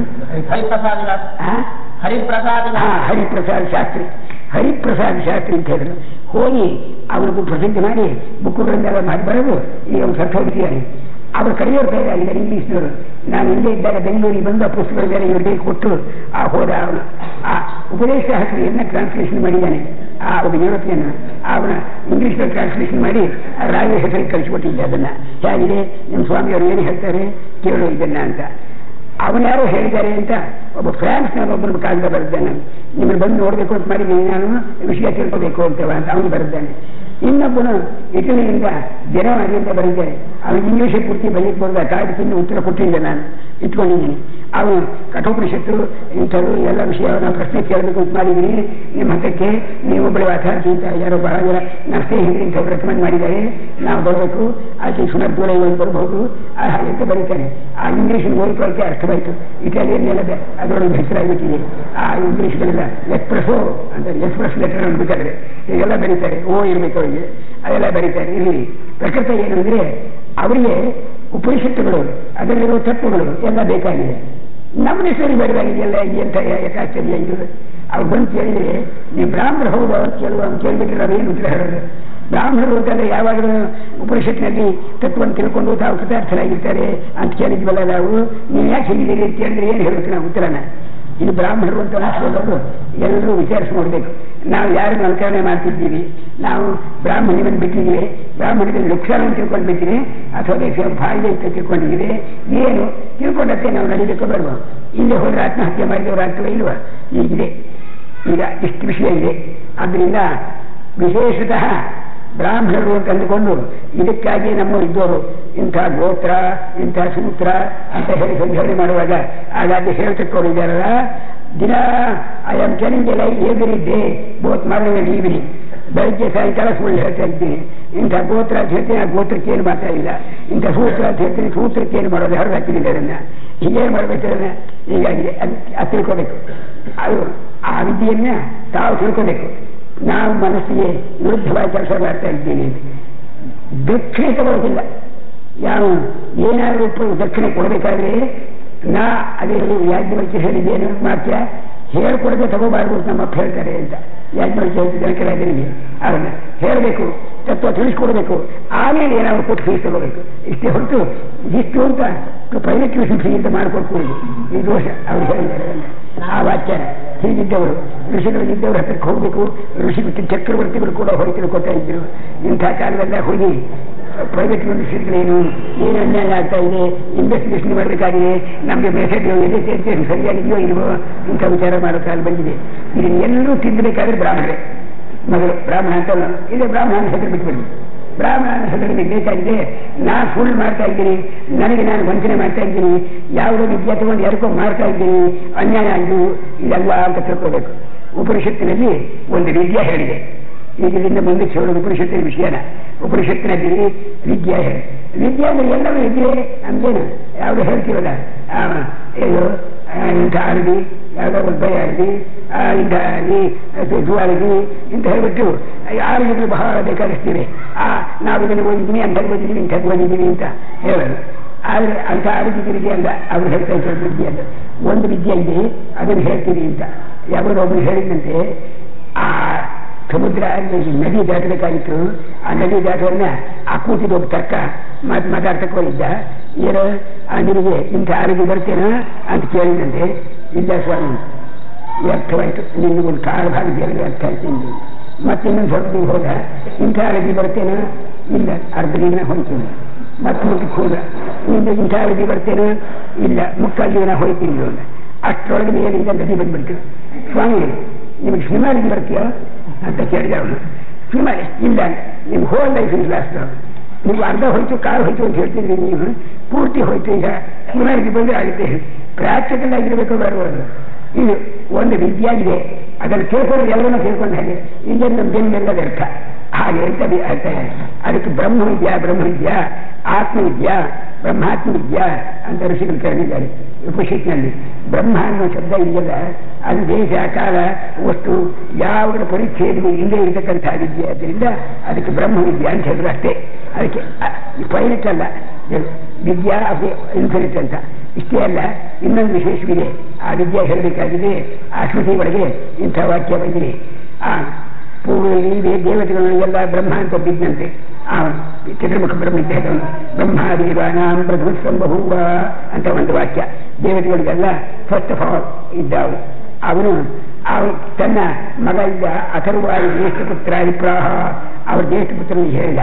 ಆ ವಿದ್ಯೆಗೆ ಬ್ರಹ್ಮವಿದ್ಯಾ ಅಂತ ಹೆಸರು ಅಂತ ಹಾಗೆ ಹೇಳಿರುವಂತ ಆ ವಿಷಯ. ಸರ್ವವಿದ್ಯಾ ಪ್ರತಿಷ್ಠಾ ಅಂತ ಅದು ಕಲ್ಮಿನೇಷನ್ ಆಫ್ ಆಲ್ ವಿದ್ಯಾ. ಎಲ್ಲ ವಿದ್ಯೆಗಳು ಬಂದು ಯಾವುದರಲ್ಲಿ ಪರ್ಯವಸಾನ ಆಗುತ್ತದೆಯೋ ಒಂದು, ಯಾವ ವಿದ್ಯೆಗೆ ಎಲ್ಲವೂ ವಿದ್ಯೆಗೂ ಎಲ್ಲ ವಿದ್ಯೆಗೂ ಯಾವುದೇ ಆಧಾರವಾಗಿದೆಯೋ ಒಂದು, ಯಾವನ್ನು ತಿಳ್ಕೊಂಡ್ರೆ ಎಲ್ಲವನ್ನೂ ತಿಳ್ಕೊಂಡು ಹಾಗಾಗುತ್ತೆಯೋ ಅದು ಒಂದು. ಇಷ್ಟು ಮೂರು ಕಾರಣಗಳಿಂದ ಅದಕ್ಕೆ ಬ್ರಹ್ಮವಿದ್ಯಾ ಅಂತ ಹೆಸರು. ಅದನ್ನ ಹಾಗೆ ಬಂದಿರುತ್ತೆ. ಆ ಆಂಜನೇಯ ಕ್ಷೇತ್ರಕ್ಕೆ ಹೋದ ಶಿವನಕಾಯಿಗಳು ಈ ಪ್ರಶ್ನೆಯನ್ನು ಕೇಳಿದ. ಕೃಷ್ಣನ ಭಗವೇ ವಿದ್ಯೆ ಸರ್ವವಿಧವಿದ್ಯೆ ಭಕ್ತಿ ಒಂದನ್ನು ತಿಳ್ಕೊಂಡ್ಬಿಟ್ರೆ ಎಲ್ಲ ತಿಳ್ಕೊಂಡು ಹೇಗಾಗುತ್ತೆ ಅಂತಲ್ಲ, ಅದು ಯಾವುದು ವಿದ್ಯಾ ದಯವಿಟ್ಟು ಹೇಳಬೇಕು ಅಂತ ಕೇಳಿದರು ಅಂತ ಮಂಡುಕೋಪನಿಷದಲ್ಲಿ ಬಂದಿದೆ. ನಾನು ಮೊದಲೇ ಹೇಳಿಬಿಟ್ಟಿದೆಯಲ್ಲ, ವಾಕ್ಯ ಒಂದು ಹೆಚ್ಚು ಕಡಿಮೆ ಆಗಿದ್ರು ಕೂಡ ನೀವು ಲೆಕ್ಕಕ್ಕೆ ಇಟ್ಕೋಬೇಕು, ಅಭಿಪ್ರಾಯ ಮಾತ್ರ ತಿಳ್ಕೋಬೇಕು. ಯಾವ್ದು ಒಂದನ್ನು ತಿಳ್ಕೊಂಡ್ರೆ ಎಲ್ಲವನ್ನೂ ತಿಳ್ಕೊಂಡು ಹೇಗಾಗುತ್ತೆಯೋ ಈಗಂತಾರಲ್ಲ ಈ ವಿದ್ಯೆ ಯಾವುದು ಅಂತ. ಅಂದರೆ ಅವನ ಕಾಲಕ್ಕೆ ಬ್ರಹ್ಮವಿದ್ಯೆ ಅನ್ನೋದು ಎಷ್ಟು ಕಿವಿ ಕೇಳಿರಬೇಕು, ಯಾರಿಂದಲೂ ಕೇಳ್ಕೊಂಡಿದ್ದಾರೆ. ಯಾವುದೋ ಒಂದನ್ನು ತಿಳ್ಕೊಂಡ್ರೆ ಎಲ್ಲವನ್ನೂ ತಿಳ್ಕೊಂಡು ಹೇಗಾಗುತ್ತಂತಲ್ಲ ಸ್ವಾಮಿ, ಅದು ಯಾವ ವಿದ್ಯೆ ಅದು ಹಾಗೆ ಅಂತ ಅವ್ನು ಕೇಳ್ತಾ ಇದ್ದಾನೆ. ಹಾಗೆ ಹೀಗೆ ನಮಗೆ ಇಲ್ಲಿಗೆ ಬಂದರೆ ಈ ಯಾವುದೇ ಯೂನಿವರ್ಸಿಟಿ ಒಳಗೆ ಈಗ ಎಕನಾಮಿಕ್ಸ್ ಹೇಳ್ಕೊಡ್ತಾರಂತಲ್ಲ, ಅದು ಯಾವ ಯೂನಿವರ್ಸಿಟಿ ಹಾಗೆ ಕೇಳೋ ಹಾಗೆ ಅವ್ನು ಕೇಳಿದ. ಅವನು ಪ್ರಾರಂಭ ಮಾಡಿದ. ಬೇವಿದ್ಯೆ ವೇದಿಕಲಿಯೇತ ಪ್ರಾರಂಭ ಮಾಡಿದ. ಬ್ರಹ್ಮವಿದ್ಯೆ ಅಂತ ಇದೆಯಲ್ಲ, ಈ ವಿದ್ಯೆಗಳಿಗೆ ಎರಡು ವಿದ್ಯೆ ಇದೆ. ಏನಪ್ಪ ಅಂದ, ಪರಾಚೈವ ಅಪರಾಚ ಅಂತ. ಪರಾವಿದ್ಯಾ ಅಪರಾವಿದ್ಯಾ ಅಂತ ಎರಡು ವಿದ್ಯೆಗಳಿವೆ. ಹಾಗೆ ಇಲ್ಲ ಹೈಯರ್ ವಿದ್ಯಾ ಲೋಯರ್ ವಿದ್ಯಾ ಅಂತ. ಅದೇನಪ್ಪ ವಿದ್ಯೆ ಒಳಗೆ ಎರಡು ಅಕ್ಷರಮೇ ಅಂತ. ಬಾಕಿ ಎಲ್ಲ ಒಂದು ಪಟ್ಟಿ ಕೊಟ್ಬಿಟ್ಟಿದ್ದಾನೆ ಅವನ ಆ ವಾಕ್ಯದಲ್ಲಿ. ಋತುವೇದ ಯಜುರ್ವೇದ ಸಾಮವೇದ ಅಥರ್ವವೇದ ನಾಲ್ಕು ವೇದಗಳು, ಅವನ ಶಿಕ್ಷಾ ಕಲ್ಪ ವ್ಯಾಕರಣ ಬೆಲ್ಲ ಎಲ್ಲ ಹೇಳ್ಬಿಟ್ಟ. ಎಲ್ಲ ಹೇಳಿದ ಅಪರಾಧ. ಇಷ್ಟು ವಿದ್ಯಾ ವೇದಗಳೆಲ್ಲ ಸೇರಿಬಿಟ್ರೆ ಈಗ ಅದನ್ನ ನಮ್ಮ ಭಾಷೆ ಒಳಗೆ ಹೇಳಿದ್ರೆ ಏನಪ್ಪ ಲೋಯರ್ ವಿದ್ಯಾ ಅಂತ ಒಂದಿದೆ. ಯಾವುದು ಯೂನಿವರ್ಸಿಟಿಗಳು ಇದೆಯಲ್ಲ ಅದೆಲ್ಲ ಅಂದ್ಬಿಟ್ಟೆ ಮುಗಿದೇ ಹೇಳಿ. ಎಲ್ಲ ಯೂನಿವರ್ಸಿಟಿ ಒಳಗೆ ಭೂಮಿ ಮೇಲಿರ್ತಕ್ಕಂಥ ಯೂನಿವರ್ಸಿಟಿಗಳಲ್ಲಿ ಯಾವ್ಯಾವ ವಿದ್ಯೆ ಹೇಳ್ತಿದ್ದಾರೋ ಅದನ್ನು ಅಪರಾವಿದ್ಯೆ ಅಂತ ಹೇಳಿದ್ರು. ಏನಪ್ಪ ಆಗಿದೆ ಹುಚ್ಚಿನ ಬೆಪ್ಪನ ಇದಕ್ಕೋಸ್ಕರ ಲಕ್ಷಗಟ್ಟಲೆ ರೂಪಾಯಿ ಖರ್ಚು ಮಾಡಿ ಇನ್ನೂ ಹೊಸ ಯೂನಿವರ್ಸಿಟಿಗಳನ್ನು ಸ್ಥಾಪನೆ ಮಾಡಬೇಕು ಅಂತ ಮಾಡಿದ್ವಿ ನಾವು.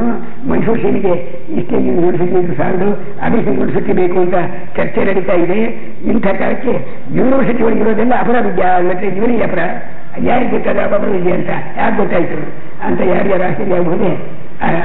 ಏನು ಇದು ಯಜಾತದ ಹಣತೆ ಯಾವುದರಿಂದ ಇದನ್ನು ತಿಳಿಯೋಕ್ಕಾಗುತ್ತೆಯೋ ಅಂತ ಒಂದು. ಇದು ರೆಕನಿಂಗ್ ವಿದೌಟ್ ಹೋಸ್ಟ್ ಅಂತ ಇಂಗ್ಲೀಷ್ ಒಳಗೆ ಅನ್ನೋದುಂಟು. ಅವರೇನು ಬಿಟ್ಟು ತಿಬ್ಬಣ ತಿಂದಿರುವಂತಂದ್ರೆ ಹಾಗೆ ನಾವು ಏನಾದರೂ ಒಂದು ಹೇಳೋಕೆ ಹೊರಟ್ರೆ ಮುಖ್ಯವಾದ ಯಾವುದೋ ಅದನ್ನು ಬಿಟ್ಟು ಬಿಟ್ಟರೆ ಅದು ಅಂಥ ವಿದ್ಯೆ ಆಗುತ್ತೆ. ಅಪರಾಧ ಯಾಕಾಯಿತು ಅಂತ ತನ್ನ ವಿದ್ಯೆ. ಪರ ಎಂಬುದು ತನ್ನ ಸ್ವರೂಪದ ವಿದ್ಯೆ. ನಾನು ಯಾರು, ನನ್ನ ಸ್ವರೂಪ ಏನು, ಇದನ್ನು ತಿಳ್ಕೊಳ್ಳೋದಿದ್ದಕ್ಕೆ ಪರವಿದ್ಯೆ ಅಂತ ಹೇಳಿದ್ರು. ಬಾಕಿದೆಲ್ಲ ಅಪರವಿದ್ಯೆ. ಇಷ್ಟೇ ಲೆಕ್ಕ ಅವರು. ಆ ಸಂಸ್ಕೃತದಲ್ಲಿ ಆಗಿನ ಕಾಲಕ್ಕೆ ಯಾವ ವಿದ್ಯೆ ಇತ್ತು ಅದನ್ನೆಲ್ಲ ಅವರು ಆ ಬರಗಳು ಅದರೊಳಗೆ ಎಲ್ಲಿವರೆಗಿತ್ತು ಅಪರವಿದ್ಯೆ ಅಂತನ್ನೋದು. ಕರ್ಮ ಉಪಾಸನ ಅಂದರೆ ಜನ್ಮಾಂತರಕ್ಕೆ ಹೋದರು, ಲೋಕಾಂತರಕ್ಕೆ ಹೋದರು, ಬ್ರಹ್ಮಲೋಕಾಧಿಗಳನ್ನು ಪಡೆದರೂ ಕೂಡ ಅಪರವಿದ್ಯೆ ಆಯ್ತದೆ. ಒಂದೇ ಲೆಕ್ಕ, ಬರೀ ಅಕ್ಷರ ವಿದ್ಯೆ. ಅದು ನಿಜವಾದ ವಿದ್ಯೆ ಇದೆಯಲ್ಲ ಅದು ನಿಜವಾದ ಅಕ್ಷರ, ಬರೆಯೋ ಅಕ್ಷರವಲ್ಲ. ಈ ಅಕ್ಷರ ವಿದ್ಯೆ ಅಂದರೆ ಲಿಟ್ರೇಚರ್ ಪೀಪಲ್ ಅಂತೀವಲ್ಲ ಅವ್ರ ಅಕ್ಷರ ವಿದ್ಯೆ. ಅದು ಆ ಅಕ್ಷರ ವಿದ್ಯೆ ಅಲ್ಲ. ಅಕ್ಷರ ಅಂತ ಒಂದು ತತ್ವ ಇದೆ, ಇಂಪೆರಿಷಬಲ್. ಅಕ್ಷರ ಅನ್ನೋ ಶಬ್ದಕ್ಕೆ ಅರ್ಥ ಎಂದೆಂದಿಗೂ ನಾಶವಾಗದೇ ಇರೋ ತತ್ವ. ಯಯಾತದಕ್ಷರಂಬದಗಮ್ಯತೆ. ಯಾವ ತತ್ವವನ್ನ ಏನು ಮಾಡಿದ್ರು ಅದು ಬದಲಾಯಿಸೋಕ್ಕಾಗಲ್ಲ ಅಂಥ ತತ್ವ ಇದೆ. ಅದೇ ನಮ್ಮ ಆತ್ಮ ಅಂತ ಅನ್ನೋದು. ಅದನ್ನು ಯಾರು ಹೇಳ್ತಾರೋ ಆ ವಿದ್ಯೆ ಯಾವುದು ಹೊರತು ಅಪರಾಧ್ಯ ಅಂತ. ಇದು ಒಂದು ಆಶ್ಚರ್ಯ ಅನ್ನಕ್ಕೆ. ಸಣ್ಣ ವಿಷಯ ಅಂದ್ರೆ ಏನು ಅದೊಂದು ವಿಚಾರ ಮಾಡಬೇಕಾಯ್ತಲ್ಲ. ಈಗ ವಿದ್ಯಾ ಅಂತ ಒಂದಿದೆ, ಪರಾವಿದ್ಯಾ ಅಂತ ಅವ್ರು ತೆಗೆದಿದ್ದಾರೆ ಉಪನಿಷತ್ತುಗಳಲ್ಲಿ ಒಂದು ಮೆಸೇಜರು. ಪರಾವಿದ್ಯಾ ಅಂದ್ರೆ ಏನು, ಅಕ್ಷರವನ್ನು ತಿಳ್ಕೊಳ್ತಕ್ಕದ್ದು ಅಂತ ಆ ಅಕ್ಷರ ಡಿಫೈನ್ ಮಾಡಿದಾರಲ್ಲ, ಆ ಪಟ್ಟಿ ಕೇಳಿದ್ರೆ ಯಾವ ಏನು ಅರ್ಥ ಆಗೋದಿಲ್ಲ ನಮಗೆ. ಏನೇನು ಇಲ್ಲ ಅದಿಲ್ಲ ಅದಿಲ್ಲ ಅದಿಲ್ಲ ಅದಿಲ್ಲ ಅಂತ ಈಗ ಬಂದ್ಬಿಟ್ಟಿದೆ ಅಷ್ಟೇ. ಎತ್ತರದ್ದೇ ಶ್ರೀಮದ್ರಾಶಂ ಯಾವ ಕಣ್ಣಿ ಕಾಣೋದಿಲ್ವೋ, ಕಿವಿ ಕೇಳೋಲ್ವೋ, ಮೂರಿಂದ ಮುಸುಕಾಗಲ್ವೋ, ನನ್ನ ಕೈಯಿಂದ ಮುಟ್ಟಕ್ಕಾಗಲ್ವೋ, ಏನು ಮಾಡೋಕ್ಕಾಗಲ್ವೋ, ಯಾವ ಕಣ್ಣಿಲ್ವೋ, ಕಿವಿ ಇಲ್ವೋ, ಮೂಗಿಲ್ವೋ ಹಾಗೆ ಅಂತ ನಮ್ಮೂರಲ್ಲಿ ಒಂದು ಆಚರಿಸಿದ್ರು. ನನಗೆ ರೂಪುಗೊಂಡಾಗಿರಬಹುದು ಅಂದ್ರು. ಯಾಕೆ ಅಂತಂದ್ರೆ ಅವ್ರು ಉಳಿದ ಹೋಟ್ಲರು ಏನೋ ಕಾಣಿದೆ ತಿರುತ್ತೀವಿ ಅಭ್ಯಾಸ ಇರ್ತೇನೆ ಅದಕ್ಕೆ. ಯಾಕೆಂದ್ರೆ ಕಣ್ಣಿಲ್ಲ, ಕಿವಿಯಿಲ್ಲ, ಮೂಗಿಲ್ಲ, ಏನು ಇಲ್ವಲ್ಲ. ಅವೇ ಆಗಬಾರ್ದು, ಶಬ್ದ ಸ್ಪರ್ಶ ಯಾವುದು ಇರಬಾರ್ದು ಅಂತೀರಿ, ಆ ನಡಬಡ ಆಗುತ್ತೆ ನೋಡ್ರಿ, ಅದು ಆಗೋದು ನಾನು. ಆದ್ರಿಂದ ರೂಪುಗೊಂಡಲ್ಲ ಅದು ಅಂತ. ಹೀಗೆ ಶಬ್ದ ಇಲ್ಲ, ಸ್ಪರ್ಶ ಇಲ್ಲ, ರೂಪ ಇಲ್ಲ, ರಸ ಇಲ್ಲ, ಗಂಧ ಇಲ್ಲ, ಯಾವುದೂ ಇಲ್ಲ, ಇಂದ್ರಿಯಗಳಿಲ್ಲ, ಯಾವ ಮನಸ್ಸಿಲ್ಲ, ಪ್ರಾಣ ಇಲ್ಲ, ಇಂಥದ್ದು ಒಂದಿದೆ ಅದು ಯಾವುದಿಲ್ಲ. ಇದು ನಮ್ಮ ಆತ್ಮ ಅಂತ ಉಪನಿಷತ್ತು ಒಂದು ದೊಡ್ಡ ವಿಷಯ. ಅಲ್ಲಿವರೆಗೂ ನಮಗೆ ಗೊತ್ತಾಗೋಲ್ಲ. ಯಾವ್ಯಾವುದು ಪರ ಅಂತ ಹೇಳಿ ನೆಗೆಟಿವ್ನಿಂದ ಡಿಸ್ಕ್ರೈಬ್ ಮಾಡಿದ್ರು, ಯಾವುದಕ್ಕೆ ಇಲ್ವೋ ಅದಿಲ್ವೋ ಅದಿಲ್ವೋ ಅದಿಲ್ವೋ ಅದಿಲ್ವೋ ಅಂತ ಎಲ್ಲ ಆಗಿದೆಯಲ್ಲ ಅದು ಯಾವುದು ಅಂತ, ಅದು ನಮ್ಮ ಆತ್ಮ ಅಂತ. ಈಗ ನಮ್ಮ ಆತ್ಮ ಅಂದ್ರೆ ಅದರಷ್ಟು ನಮಗೆ ಗೊತ್ತಿರೋದು ಇನ್ಯಾವುದು ಇಲ್ಲವೇ ಇಲ್ಲ. ನಾವು ನಮ್ಮ ಆತ್ಮ ಅಂದ್ರೆ ನಮ್ಮ ಸ್ವರೂಪವನ್ನು ಇಲ್ಲ ಅಂತ ಹೇಳಕ್ಕೆ ಏನು ಮಾಡಿದ್ರು ಬರುವ ಹಾಗಿಲ್ಲ. ಆದರೆ ನಮ್ಮ ಸ್ವರೂಪವನ್ನು ನಾವು ತಿಳ್ಕೊಂಡಿರೋದಕ್ಕೂ ಇರೋದಕ್ಕೂ ಎಷ್ಟಾಯ್ತು ನೋಡಿ. ಅದು ನಾವು ತಿಳ್ಕೊಂಡಿರೋದು ಶಬ್ದ ಸ್ಪರ್ಶ ರೂಪ ರಸಗಂಧಾದಿಗಳು ಉಳ್ಳದ್ದು, ಇಂದ್ರಿಯಗಳು ಉಳ್ಳದ್ದು, ಮನಸ್ಸನ್ನು ಉಳ್ಳದ್ದು, ಪ್ರಾಣಿಗಳನ್ನು ಉಳ್ಳದ್ದು, ಶರೀರ ಉಳ್ಳದ್ದು, ಇಂಥದ್ದು ನಾನು ಅಂತ. ನೀನಲ್ಲ, ಅದು ಇನ್ನೇನಲ್ಲ, ಇದು ನಿನ್ನ ಸ್ವರೂಪಿಗಲ್ಲ ಅಂತ. ಅತ್ಯಂತ ಆಶ್ಚರ್ಯವಾಗುತ್ತೆ. ಇದನ್ನ ಎರಡರೊಳಗೆ ಒಂದು ನಾವು ನೋಡಬೇಕು. ನಿಜವಾಗಿ ಉಪನಿಷತ್ನಲ್ಲಿ ಹೇಳಿರ್ತಕ್ಕಂಥ ಇಂಥ ಆತ್ಮ ಎಂಬುದು ನಮ್ಮ ಆತ್ಮನಾಗಿದ್ದರೆ, ಅದನ್ನು ತಿಳ್ಕೊಳ್ಳದೆ ಇದ್ದರೆ ನಾವೆಲ್ಲರೂ ಅವಿದ್ಯಾವಂತರು. ಒಂದು ಲೆಕ್ಕ ನಮ್ಗೆ ಯಾವ ವಿದ್ಯೆ ಇಲ್ಲ ಅಂತಾರೆ. ಹಿಂದೆ ಹೋದರೆ ಅವರಿಗೇನೋ ಬುದ್ಧಿ ಕೆಟ್ಟಿದೆ. ಯಾರು ಬಂದಿದ್ದಾರೋ ಆ ಋಷಿಗಳು ಹೇಳ್ತಿದ್ದಾರಲ್ಲ, ಹೆಚ್ಚು ಕಡಿಮೆ ಆಗಿದೆ, ಏನೋ ಮಾತಾಡ್ತಿದ್ದಾರೆ. ಇದೇ ನಿಜವಾಗಿ ಬಿಟ್ಟರೆ ನ್ಯಾಯವಾಗಿ ಸರ್ಕಾರದಲ್ಲಿ ಒಂದು ಕಾನೂನು ಮಾಡಿಸ್ಬೇಕು. ಎಲ್ಲೆಲ್ಲೂ ವೇದಾಂತ ಹೇಳ್ಕೊಡ್ಬಾರ್ದು, ಇವ್ರಿಗೆ ತಲೆ ಕೆಟ್ಟವರು ಯಾರೋ ಮಾಡಿದ್ದೀವಿ ಅಲ್ಲಿ ಉಪನಿಷತ್ತಲ್ಲದು ಇಂಥದ್ದು ಹೇಳ್ತಾ ಇದ್ದಾರೆ. ಆದ್ದರಿಂದ ಉಪನಿಷತ್ ಪಾಠ ಹೇಳ್ಕೊಡ್ಬೇಕು, ಮಾಡಿಸ್ಬೇಕು, ಆ ಕಾನೂನು ಮಾಡಿಸ್ಬೇಕು. ಯಾಕೆ ಕೆಡಿಸ್ಬೇಕು ಅದನ್ನು? ಇಲ್ಲಿ ಹೋದರೆ ನಾವು ಕೆಟ್ಟಿದ್ದೀವಿ. ಆದ್ದರಿಂದ ನಮ್ಮ ಯೂನಿವರ್ಸಿಟಿ ಸಿಲೆಬಸ್ ಅದೇನೋ ಹೆಚ್ಚು ಕಮ್ಮಿದೆ. ಇಂಥ ಒಂದು ಯೂನಿವರ್ಸಿಟಿ ಇಲ್ಲ ನಮ್ಮದು. ಒಂದು ಯೂನಿವರ್ಸಿಟಿ ಬೇಕು, ಅಡಿಷನಲ್ ಯೂನಿವರ್ಸಿಟಿ ಬೇಡ, ಬರೀ ಇಂಥದ್ದೇ ಜಾತಿ ಬೇಡ. ಈ ಜಾತಿ ಇದೆಯಲ್ಲ ಅಂಥ ಯುನೀಕ್ ಆಗಿರ್ತಕ್ಕಂಥ ಅಸಾಧಾರಣವಾಗಿರುವ ಒಂದು ಯೂನಿವರ್ಸಿಟಿ ಯಾಕೆ ಬೇಕು ಬೇಡ ನಮಗೆ? ಅದು ನಿಜವಾಗಿದೆ, ಇದೆಯೇ ಆದರೆ ಇದನ್ನು ವಿಚಾರ ಮಾಡೋದು ಬುದ್ಧಿವಂತರ ಲಕ್ಷಣ ಹೊತ್ತು ಅದೆಲ್ಲ ಹಳೆ ಕಾಲದ ಯಾರೋ ತಿಳ್ಕೊಳ್ಳಿ ಏನೋ ಮಾತಾಡ್ಬಿಟ್ರು, ಹಾಗೆಲ್ಲ ಮಾತಾಡೋ ನ್ಯಾಯವಲ್ಲ. ಇವತ್ತಿಗೆ ಕೂತು ಬಿಟ್ಟಿದೆ. ಆ ಋಷಿಗಳು ಕಾಪಿ ರೈಟ್ ರಿಜಿಸ್ಟರ್ ಮಾಡಿಸ್ಕೊಂಡಿಲ್ಲ. ಈಗ ಅವಶ್ಯಕ ನಾನು ಬರ್ತಿದ್ದೀನಿ, ಇದನ್ನು ಯಾರೋ ಮಾಡಿದರೆ ಕಾಪಿ ರೈಟ್ಗೆ ಕೇಸ್ ಮಾಡಿಸ್ತೇನೆ ಅಂತ ಬರ್ಕೊಂಡಿಲ್ಲ ಅವರು. ಹೀಗೆ ಎಲ್ಲ ಉಪನಿಷತ್ತುಗಳು ಅಷ್ಟೇನೆ, ಯಾರು ಮಾಡಿದ್ರು ಯಾರು ಗೊತ್ತಿಲ್ಲ, ಕಾಪಿ ರೈಟ್ ಯಾರಿಗಿಲ್ಲ, ತತ್ವ ಹೇಳ್ತಾರೆ. ಇಂಥವ್ರು ಅಂತ ಹೇಳಲ್ಲ. ಜಾತಿ ತುಗುಳ ಇಲ್ಲ, ಕೈಲಿಲ್ಲ, ದೇಶವಿಲ್ಲ, ಕಾಲವಿಲ್ಲ, ಯಾವಿಲ್ಲ. ದೇಶ ಕಾಲಾದಿಗಳು ಏನು ಇಲ್ಲದೆ ಸಾರ್ವತ್ರಿಕವಾಗಿ ಎಲ್ಲರಿಗೂ ಅಪ್ಲೈ ಆಗ್ತಕ್ಕಂಥದ್ದನ್ನ ಒಂದು ವಿಷಯ ಹೇಳ್ತಾ ಇದ್ದೀನಿ ಅಂತ ಬರೆದಿದ್ದಾರೆ. ಹೌದೇ ಅಲ್ವೇ? ಹುಚ್ಚರೆ ಅವರೆಲ್ಲ ತಿಳುವಳಿಕೆರೋರು. ಅವ್ರು ತಿಳುವಳಿಕೆರೋರು ನಾವು ಯಾಕೆ ಹೀಗಿದ್ವಿ? ಈಗ ನಾವು ವಿಚಾರ ಮಾಡಬೇಕು ಬೇಡವ? ಇದನ್ನ ನಾವು ವಿಚಾರ ಮಾಡಲಿಕ್ಕೆ ಅವಶ್ಯಕ ಇದೆ. ಇದು ಉಪನಿಷತ್ನಲ್ಲಿ ಇರ್ತಕ್ಕಂಥ ಒಂದು ವಿಚಾರ, ಪರಾವಿದ್ಯಾ ಅಂತ. ಇದರ ಜೊತೆ ಒಳಗೆ ವಿದ್ಯಾ ಅವಿದ್ಯಾ ಎಂಬ ಶಬ್ದಗಳಿವೆ ಉಪನಿಷತ್ತಿನಲ್ಲಿ. ಅದನ್ನು ನೋಡ್ಕೋಬೇಕಾಗಿಲ್ಲ. ವಿದ್ಯಾ ವಿದ್ಯಾವಿದಿಲ್ಲ, ದೂರವೇತೆ ವಿಪರೀತೆ ವಿಶೂಚಿ, ಒಂದಕ್ಕೊಂದು ಆಪರೇಟ್ ರೋಡ್. ಒಂದು ಪಶ್ಚಿಮ ಆದರೆ ಒಂದು ಪೂರ್ವ.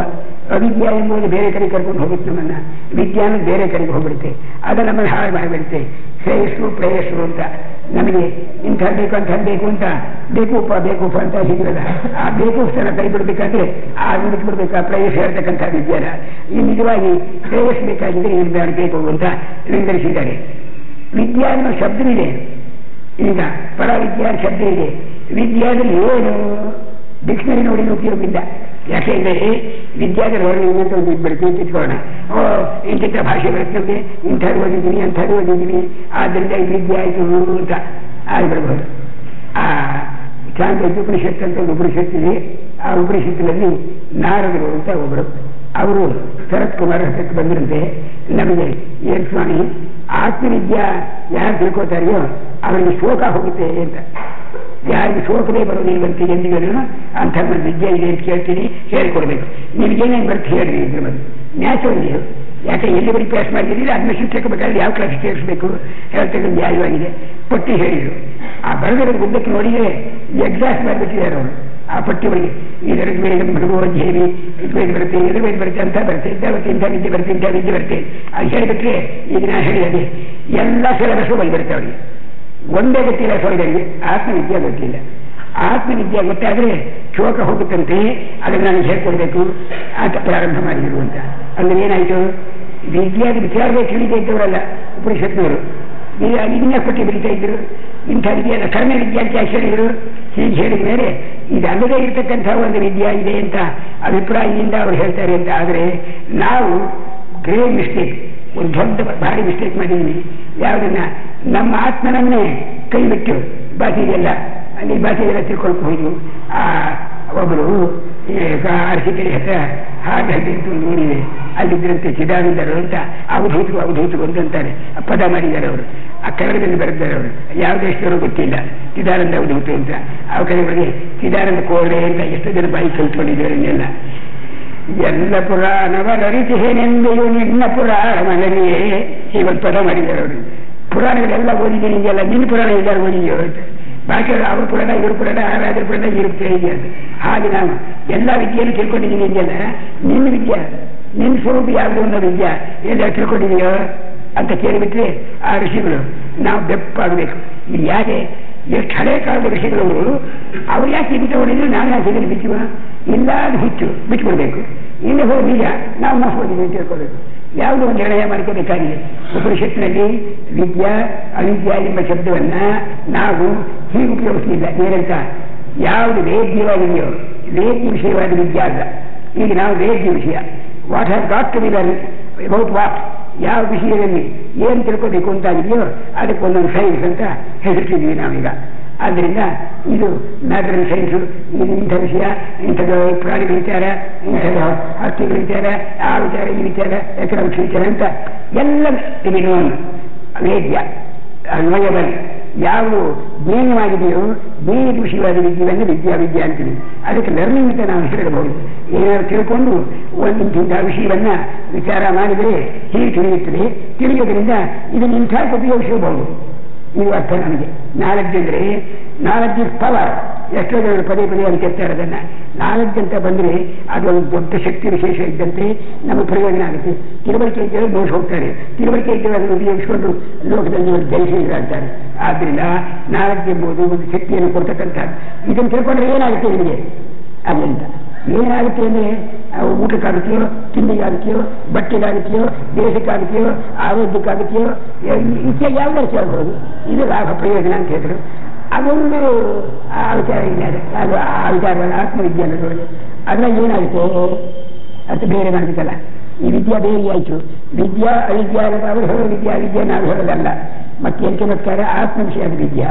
ಇದರೊಳಗೆ ವೇದಿತರು ಜ್ಞಾತರುವಾಗಿರುವನು ಜ್ಞಾನದಿಂದ ಜ್ಞೇಯವನ್ನ ತಿಳ್ಕೊಳ್ತಕ್ಕ ವಿದ್ಯೆ ನಾವು ಹೇಳ್ತಕ್ಕಂಥ ನೋಯರ್, ನಾಲೆಡ್ಜ್ ಅಟ್ ದಿ ನೋಯಬಲ್.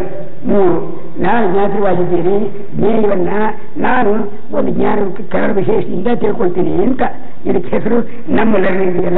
ಎಲ್ಲ ಸಿಲೆಬಸ್ ಮಾಡಿ ನಮ್ಮ ಪಟ್ಟಿ ಬಗ್ಗೆ ಕೀಲ್ಗಳು ಹಾಕಿಬಿಟ್ರೆ ಆ ಮೂರುಗಳು ಫೈಸ್ತಾರೆ ಹೋಯ್ತು. ಆಗ ಹಾಗಲ್ಲ. ಆ ನೋಯರ್ ಅಂತಿದ್ದಾನಲ್ಲ ಅವನ ವಿಚಾರವೇ ಏನು ಅಂತ ತತ್ವ. ಈಗ ರಿಯಲಿಗೆ ನೋಯರು ಆತ್ಮ ಅಂತಕ್ಕಂಥ ಒಂದು ನೋಯರ್ ಹೌದೋ ಅವನು ತಿಳ್ಕೊಳ್ಳದೆ ಇದ್ದಿದ್ದರಿಂದ ನಮ್ಗೆ ಏನಾರು ಅನರ್ಥವಾಗಿದೆಯೋ, ತಿಳ್ಕೊಳ್ಳೋದ್ರಿಂದ ಏನಾದ್ರು ಪ್ರಯೋಜನವಾಗಿದೆಯೋ ಅಂತ ವಿಚಾರ ಮಾಡ್ತಕ್ಕಂಥ ಈ ಒಂದು ಬೇರೆ ವಿಷಯವೇ ಬೇರೆ. ಆದ್ದರಿಂದ ಉಪನಿಷತ್ನಲ್ಲಿ ವಿದ್ಯಾ ಅಂತ ಎರಡು ಶಬ್ದಗಳಿವೆ ಎನ್ನುವ ಮಾತ್ರದಿಂದ ಯಾವುದೋ ಒಂದು ವಿದ್ಯೆ ಹೇಳ್ತಿರಬಹುದು ಅಂತ. ಯಾವುದೋ ಮ್ಯಾಜಿಕ್ ವಿದ್ಯೆ ಅಲ್ಲ, ಮಂತ್ರವಿದ್ಯೆ ಅಲ್ಲ, ಮಾಟ ವಿದ್ಯೆ ಅಲ್ಲ, ಅದು ನಮಗೆ ತಿಳಿಯುತ್ತೆ ಸೈನ್ಸ್ಗಳಲ್ಲ. ಎಲ್ಲವೂ ಜ್ಞೇಯ ವಿಷಯ.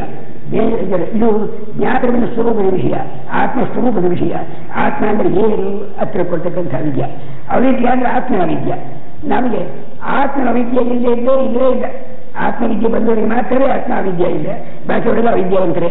ಆದ್ದರಿಂದ ಅವರ ಕೆಲಸದ ಪ್ರಕಾರ ನಾವೆಲ್ಲ ಅವಿದ್ಯಾವಂತರು ಅಂತ ಒಂದು ಲೆಕ್ಕ, ಒಂದು ಗುಂಪಾಗಿದೆ. ವಿದ್ಯೆ ಆಯಿತು, ಒಳ್ಳೆಯದು. ಈಗ ಅದಕ್ಕೆ ಡಿಸಿಪ್ಲಿನ್ ಏನು ಬೇಕು ಅಂತ ಯಾವುದಾದ್ರು ಯೂನಿವರ್ಸಿಟಿ ಸೇರಬೇಕಾಗಿದೆ.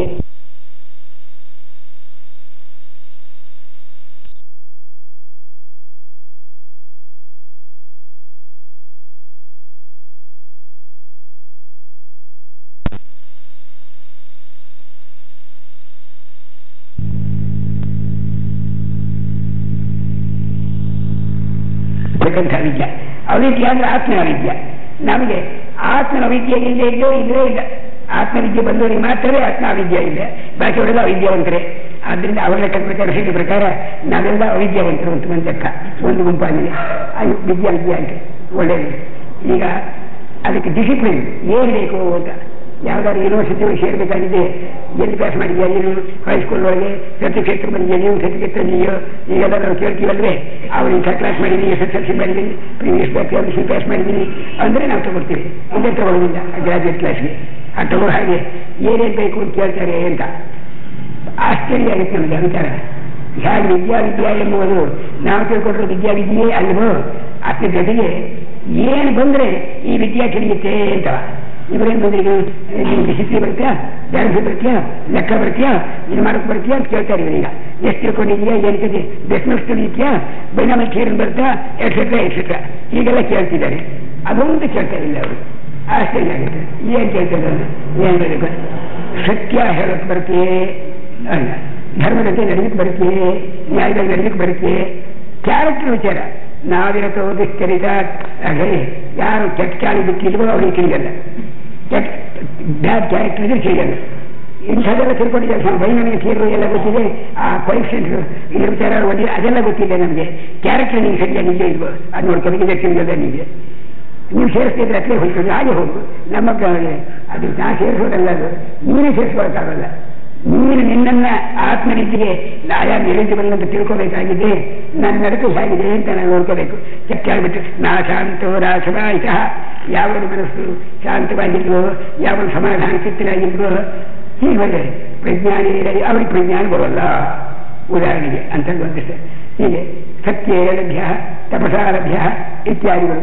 ತಪಸ್ಸು ಮಾಡಿರಬೇಕು, ಇಂದ್ರಿಯ ನಿಗ್ರಹ ಬರ್ತಿರಬೇಕು.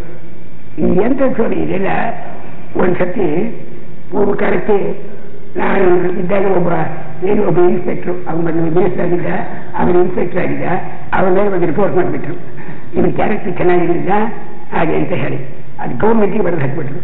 ಅವರು ಆಗಿನ ಕಾಲದ ಡೈರೆಕ್ಟರಿಗೆ ಬರೆದು ಜನಕ್ಕೆ ನಡೆದು ಬರೀ ನಾನು ಸುಳ್ಳು ಹೇಳ್ತಾ ಇಲ್ಲ, ನಡೆದ ಕಥೆ ಬರೀತು. ಅವ್ರಿಗೆ ಕೇಳಿದ್ರು, ಅವ್ರು ಕಾನ್ಫಿಡೆನ್ಸ್ ಎಲ್ಲ ಬರೋದು. ಆತ ಬಹಳ ಚೆನ್ನಾಗಿ ಕೆಲಸ ಮಾಡಿದ್ದಾರೆ ಇನ್ಸ್ಪೆಕ್ಟರ್ ಆಗಿ. ಅವನಿಗೆ ಪ್ರೈವೇಟ್ ಕ್ಯಾರೆಕ್ಟರ್ ಇದೆ, ಇದು ಓನ್ ಕೆಲಸ.